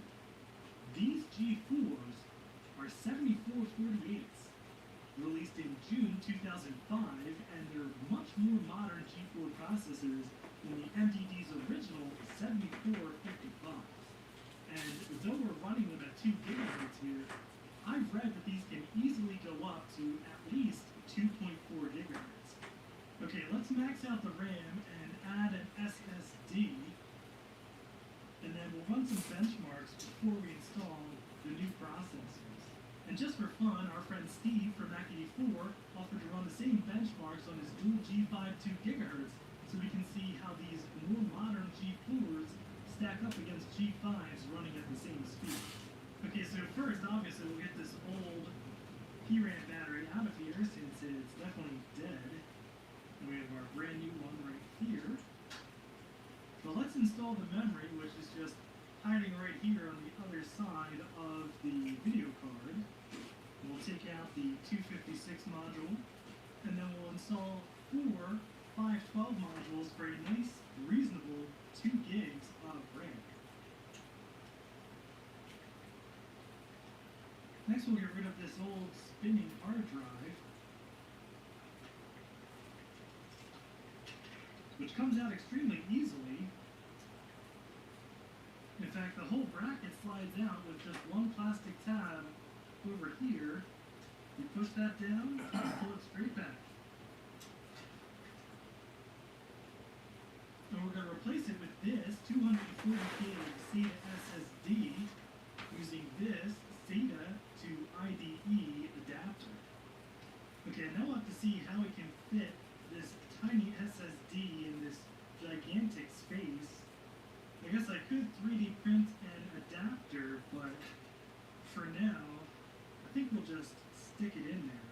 Alright, so that fit in there pretty well. I've got one screw in there nice and tight, and the other screw kind of just hooked in on the edge there, but seems pretty sturdy, and this adapter fits perfectly, so yeah, let's install this. Okay, fits in there pretty well, not as solid as I would hope.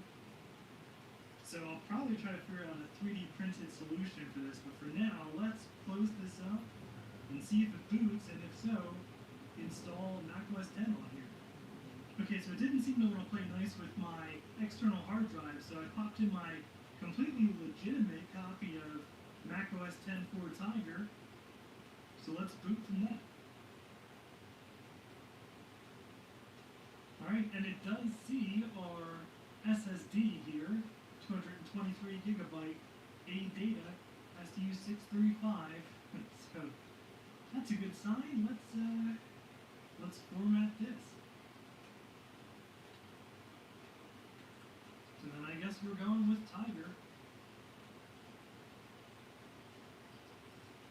Alright, installation was successful and we are booted into Tiger.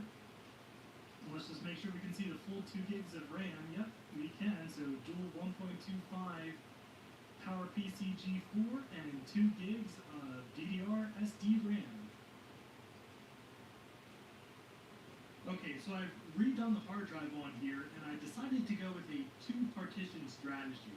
And I was really back and forth on whether I wanted to use Leopard or stick with Tiger, but in the end I decided to go with Leopard because that gives me the option of a little bit newer software, and it runs Minecraft better. Now, the problem with Leopard, of course, is that we don't have a classic environment, so I decided to do a classic partition and install OS 9 there, which I did run into a bit of a problem. You see, The mirror drive doors was the last Mac able to manually boot Windows 9, but not all of them. The very last versions, the FireWire 800 version, it was not able to boot macOS 9 natively, but people hacked the installer with a ROM from the older version of the mirror drive doors, and that's what I have here, macOS 9.2.2 for unsupported G4s, which includes that hacked ROM, and let me install macOS 9, no problem.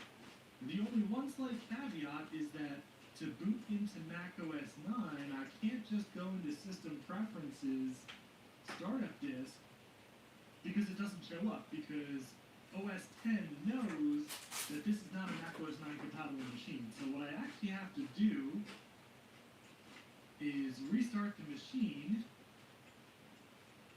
and hold down Option. And the bootloader sees the classic partition just fine, so not really that big of a deal, just a slight loss of convenience. And once we're in macOS 9, there seems to be no loss in functionality. The drives work, the sound works, and even the FireWire 800 port works. It's just detected as a FireWire 400 port.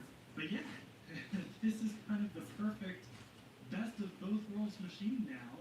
We have our classic partition, which is 6 gigs, and then the rest of the hard drive, 200-something gigs, is in the Leopard partition. But before we install our crazy upgrade, I do want to run some benchmarks. And I thought it would be funny to actually run MacBench 4.0, since we do have macOS 9 here, and pretty much all of the machines that we've been upgrading have been much older than this machine. So let's see just how much a dual G4 1.2 gigahertz trounces a PowerPC 601 60 megahertz. And I assume it will be by a lot. Alright, so results are in, and yeah, we're just a little bit better than the 60 megahertz 601. So with the PowerMax 6100 as the baseline score of 100, our processor is 3302. So let me save this as 1.2 gigahertz. Okay, now here on the Leopard side, we're going to run Geekbench, but first, I do just want to change the dock. So the dock in Leopard is this 3D kind of dock, which is kind of cool, I guess, but I prefer the flat look. So using this OS X Daily article from 2007, all you have to do is pop in this defaults right to the terminal, and then a quick kill all dock. There we go, much better. Alright, so now let's run some Geekbench. So this is Geekbench 2.2.7, which is what I generally go with on OS X machines. And the demo version is limited to 32-bit, which is fine because this is a 32-bit machine. Well, let's run the benchmarks. Alright, we got a Geekbench score of 1100. That's pretty good. But let's tear this machine open again, install the new processor and maybe a couple of other tweaks, and see just how much we can beat this score by. Alright, let's get back inside here. And then there's two things I want to do now in addition to just the processor here. I want to, first, I printed out a bracket for the hard drive, even though my printer evidently needs a little bit of calibration. But this should hold the hard drive in place much more securely. And then I also want to stick in this gigantic knock to a fan, which I think will be a lot quieter and also provide a lot better cooling for the system.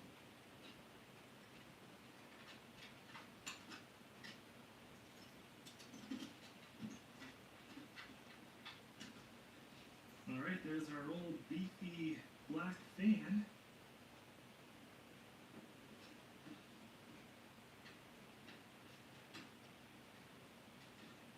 Alright, well I have to say that is nice and clean, and this drive isn't going anywhere. Alright, Our adapter fits on there nice and snugly. So, yeah, let's toss this back into the machine. Well, as is par for the course for this channel, I was so excited to install the processor, I completely forgot to install all the software that we need. So luckily I remembered before I went to try the machine with the new processor, because I would have been very confused when it didn't work and I would have had to take the processor out. So let's install the Sonnet software, which fortunately is still up on Sonnet's website. And that's going to update the firmware, and then we also have to put in a code that Herd was kind enough to send me.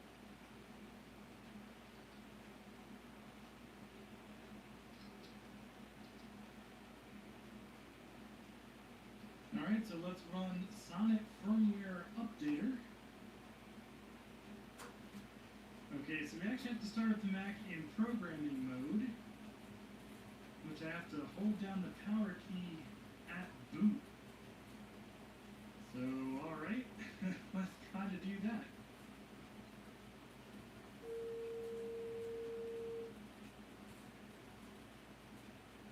Alright, we got the weird beep and the flashes, so I think we are in programming mode. Your firmware is being updated. Programming successful. Alright, next let's open up Terminal. And let's put in this code for NVRAM that Herd gave us.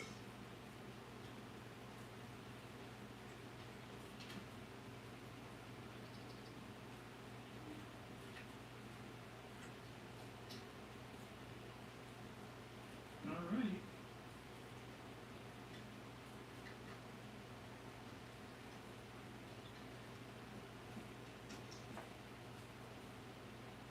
New processor card is installed.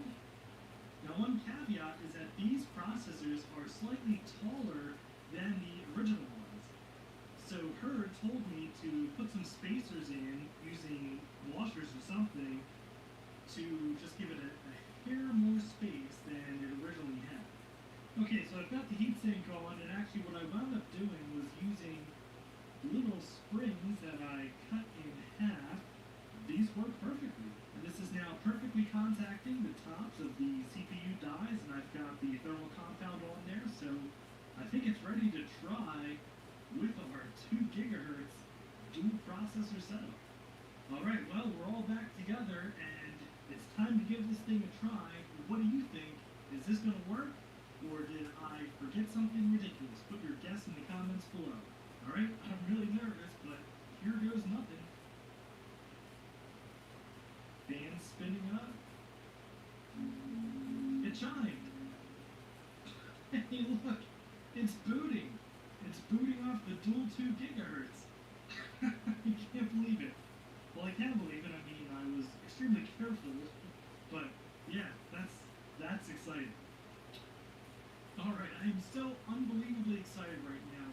We are booted off of the new processor, and let's just take a look about this Mac.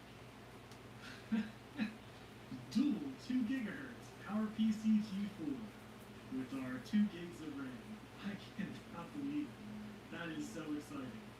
Okay, before we run the benchmarks, I do want to just see how this thing does booting into macOS 9, because that's a very important feature of having the mirror drive doors. So we'll just restart and hold down Option. Alright, well, unfortunately it does appear that macOS 9.2 has frozen during boot, so I don't know what that's about. Alright, we fixed it. After trawling through a couple threads on Mac rumors, I found the solution to our macOS 9 booting problems. All I had to do was go under Extensions in the System folder and go into Multiprocessing, and there was an Apple extension in here, and I just had to remove it. And now we boot up in macOS 9.2 just fine. So let's run our MacBench 4.0 benchmark once again and see how a gigahertz G4 processor stacks up against a Power Macintosh 6100 60 megahertz. Okay, the results are in, and predictably, it's hilarious. So using our Power Macintosh 6160 baseline as 100%, the dual 2 gigahertz G4 scored a whopping 6,379% in the processor score and 3,708% in the floating point score. Let's see how it compares against the 1.25 gigahertz CPU. Yeah, well, according to this, it's almost double the performance, so 1.2 gigahertz CPU got 3,302%, and the dual 2.0 got 6,379%. But using MacBench 4.0 is just kind of a joke since we have native macOS 9 capability. Let's boot back into Leopard and run some benchmarks that are more appropriate to this system. Alright, benchmarks complete, and I can already see we're quite a bit above where we were with the old processor, which of course isn't surprising since it's a much faster and much newer version of the G4. But let's pull up the 1.25 score. Yep. So we went from 1100 to 1633. That is a huge, huge improvement. And I'm very happy with that score. That is awesome. Alright, so benchmarks are fun and all, but let's do the real test that this whole thing has been about. Let's see how well this plays Minecraft 1.2.5.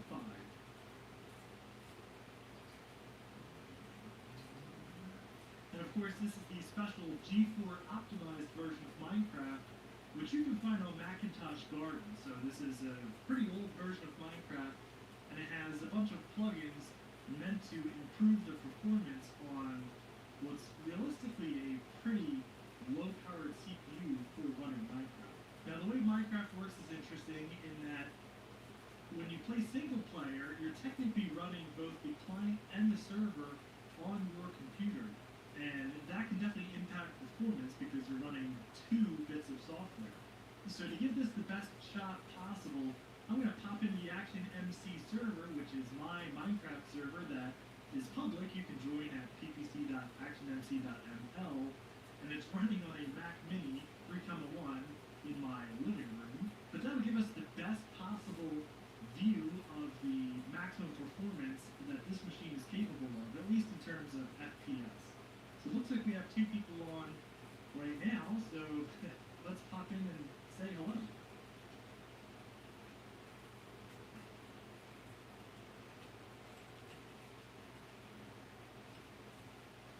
Alright, so here we are in the server. Oops. And as you can see, there's been a lot of development in here. A lot of really cool stuff, like this titanium PowerBook G4. And it feels like a pretty smooth experience. Let's hit the frame rate button. Yeah, so we're doing in the 20s, 24, 25 FPS, which is totally playable.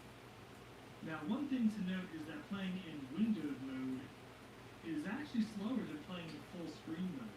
So we're getting 24 FPS in windowed mode.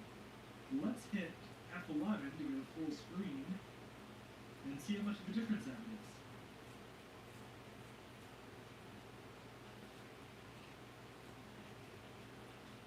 Alright, so not really making that much of a difference, honestly. We're still in the mid-20s, but perfectly playable. Now let's try something else. I have the video settings set to render distance normal. If you're playing on a lower powered machine, you might want to set this all the way down. In fact, the default for the G4 optimized version is render distance tiny. So let's see what that does to our frame rate. God. Alright, so now we're in the 90s. 94, 86. Yeah, that makes a huge difference. And at the view distance of tiny, we get basically a modern computer's frame rate. Although, admittedly, not the best Minecraft experience, but still not too bad. I mean, it's certainly very playable and very impressive for a 19-year-old Power Mac G4. Okay, so I am so incredibly excited about this machine. This might just be one of the world's fastest Power Mac G4s.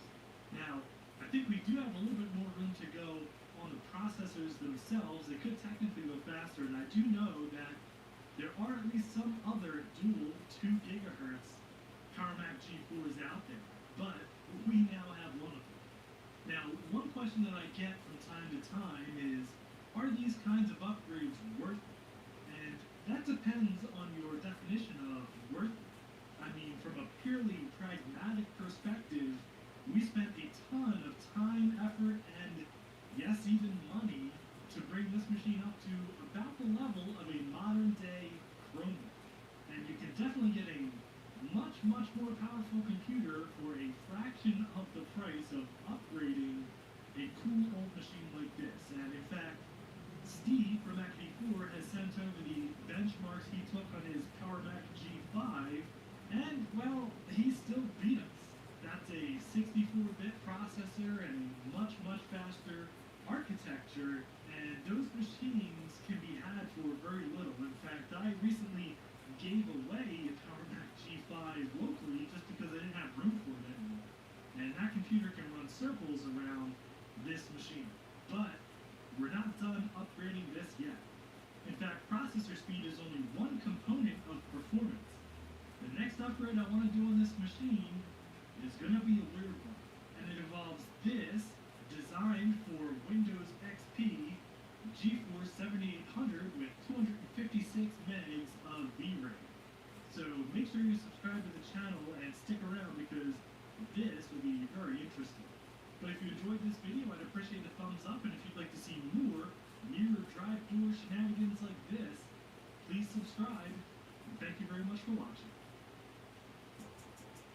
And a special thanks to Chris, Greg, Justin, Sorta Eclectic, Sting124, and Tom, who are my highest tiered patrons, and all of my Patreon supporters for helping to make these videos possible.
Today's Weird 90s computer shenanigans are brought to you by Squarespace.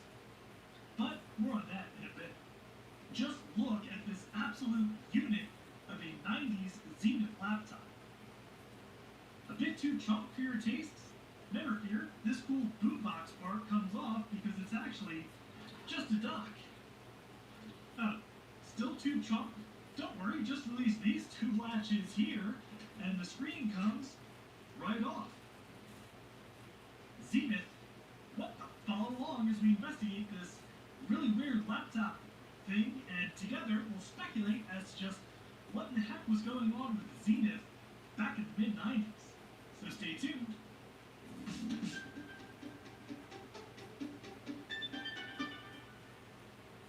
And if you enjoy mocking the high technology of yesteryear with the hindsight of our modern, terrifying, dystopian, technological nightmare, I hope you'll consider subscribing to the channel.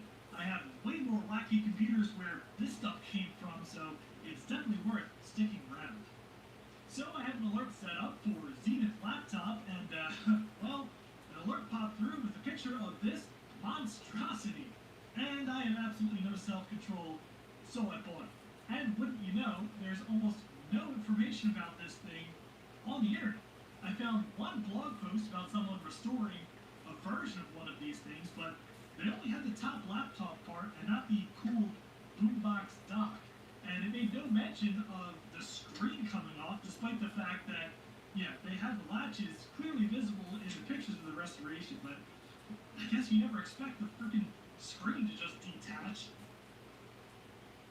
So, what in the heck is this thing? Well, I posted a picture of it on Twitter, and someone came through with a scan of an ad from 1994. Apparently, it's the Z-Note Flex system, which Zenith thought would be the ultimate multimedia presenter. It originally came in a 486 with color or passive matrix grayscale, but I lucked into a later model, the Z-Note Flex P. The P stands for perfect proportions. Or actually, it probably stands for Pentium, because that's what this thing has, a Pentium 75. Beyond that, I'm just not sure.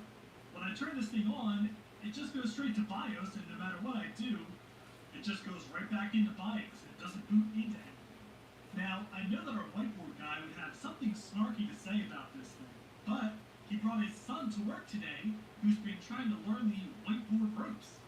Though I don't think he really understands how the whiteboard works. You're doing great.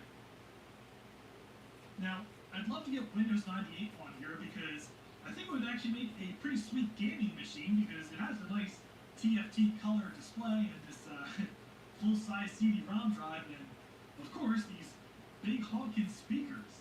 But to do that, we're going to have to figure out why it's not booting and, yeah, see if there's anything else wrong with it. So why don't we start with me showing you what it does when we turn it on and try to boot it up and then crack this thing open and see if we can't build our ultimate mid-90s LAN party laptop. But first, a word about today's sponsor, Squarespace. Create a fast, beautiful, and rich web experience for your business or brand using Squarespace's powerful all-in-one platform. It's really easy to get started. Like, say I wanted to build a website all about the lost modular future that Zenith was trying to sell us. Not only could I build it in minutes with Squarespace, but it would be well-designed, responsive, and mobile-friendly. There's a ton of beautiful templates that I could choose to start from. And from there, it's simple to build a great-looking site that's also fast, responsive, and works great on mobile devices. With Squarespace's extensive built-in toolset, I can also optimize for SEO, manage a mailing list, check my analytics, and much more. So check out squarespace.com/actionretro today for a free trial. And when you're ready to launch, use code ActionRetro to save 10% off your first purchase of a website or domain.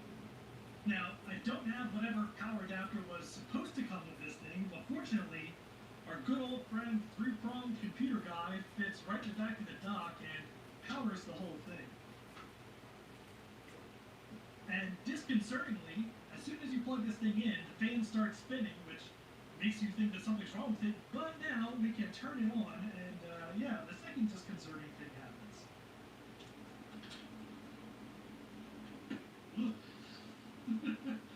Yeah, it makes a horrifying popping noise, but yeah, that's just the speakers saying hello. So we boot right into BIOS, and I could have swore I heard something in here clicking like a hard drive, but I don't think it works because if I set this up and try to tell it to boot from the hard drive, well, it takes us right back into this BIOS utility. And yeah, if I set it to boot from the floppy drive, so if I go to Setup, Advanced Boot Option Floppy, then HDD, and then we give it a good old DOS 622 floppy, well, now we're booting into MS-DOS. Oh yeah, I forgot. This was my MS-DOS disk to try to get USB working on my Brother Super Power Note word processor. Forgot that was in there. But yeah, if we try to go to the C drive here, yeah, it doesn't exist. So I don't think whatever hard drive is in here is working if there is indeed a hard drive in here. So let's detach our base here and dig into the laptop portion. On the bottom here we have a couple of compartments. This one's actually labeled hard disk drive and there's no screw holding it in, although it looks like maybe there was something originally. And then one of these is going to be for memory and the other one for who knows what. But let's pull out the hard drive. This is like a very weird kind of mechanism. Guess you just get in there. Oh. And, whoa. I was not expecting that. It's a 2.5-inch, 800 megabyte flash drive. This is an old solid state storage.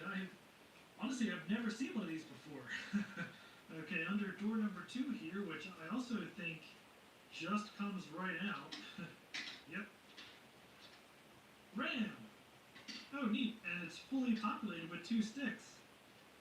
Oh, and there's RAM built into the motherboard too. I wonder how much this is in total. These are weird. Look at these tiny little RAM sticks. Alright, so what's behind door number 3? The only one with screws. And a little crack in the plastic here. So you'll have to be gentle. Oh, cool. Yeah, the processor is on a daughter card here. It looks like this heatsink is on there with thermal glue, so we'll just leave that on there. Neat. Okay, so I hooked up the original hard drive with this nice little adapter thing on my modern computer to see if I could find any data on it. And it looks like this thing is just completely dead, so that may be a good thing, because let's hope we can just try a new hard drive like this cool dual CF adapter that I have, and everything will just work. Well, who would have guessed that everything did not just work? I tried this pile of both real IDE hard drives and all sorts of every adapter I could find, MSATA adapters, CF adapters. None of it worked. I even tried taking out the memory just in case, maybe this is bad, but yeah, it doesn't see any of these hard drives. And the other thing I discovered is that it doesn't see this CD-ROM drive, so I can't boot off of like a Windows install CD there, and I tried this external parallel backport CD-ROM drive. It also does not see this, so we can boot into MS-DOS just fine from the floppy drive. This is a Windows 98 install boot floppy, and it can boot off of this, but it can't find the CD-ROM drive, and it can't find any of these hard drives. Okay, well, small update. I can hear something rattling around in there. I think there's something loose. Let's take this thing apart, and I don't know, maybe there's like a screw loose in there that's shorting stuff out. Let's give it a shot. And of course, there's no guide online about how to take these things apart, because there's, well, almost nothing online about how to take these apart, so we're going to do the tried and true method of winging it. So, cue up a montage.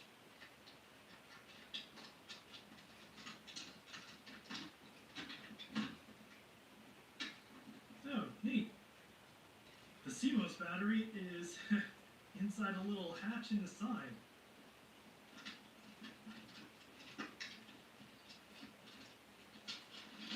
Come on, man. Zenith. I barely even touched it. What the heck? That was my favorite part. Oh, man. This was very annoying to take apart. Oh, I found it. What the heck is this? It was like a little metal bar floating around in there. Maybe this was it? I'd like to try and check the connection of the hard drive thingamajig. And I guess I have to take this whole board out.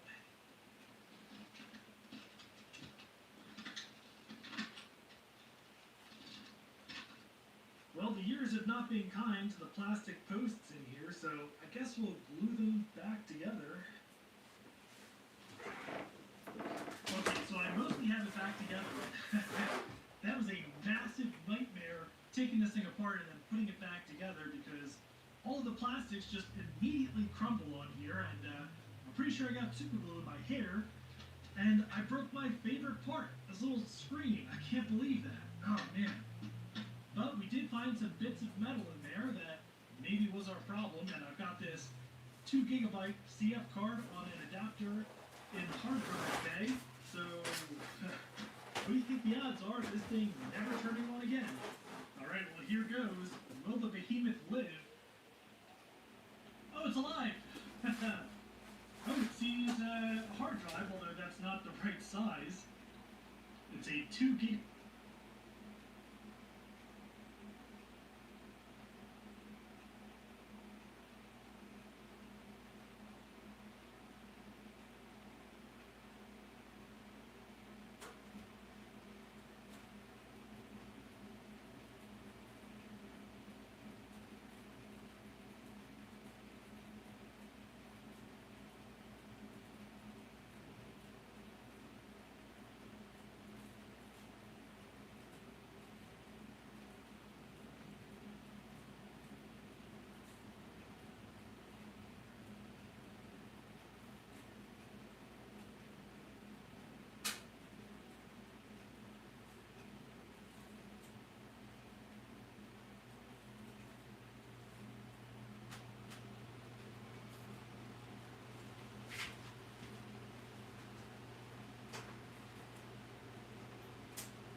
activated. What have we here? Override key removed.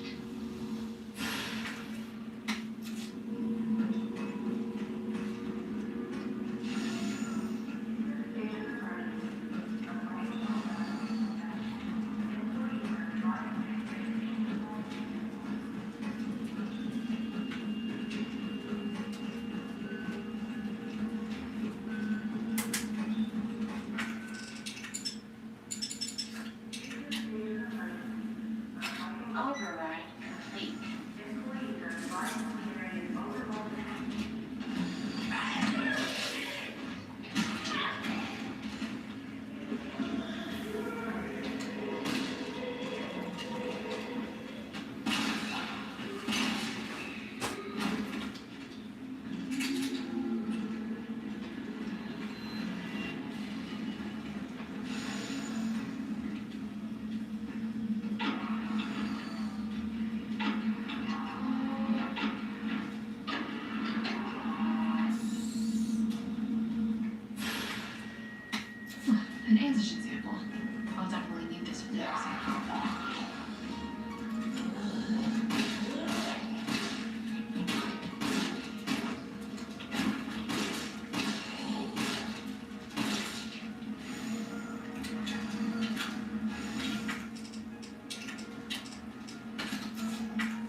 Please remove the vaccine canister.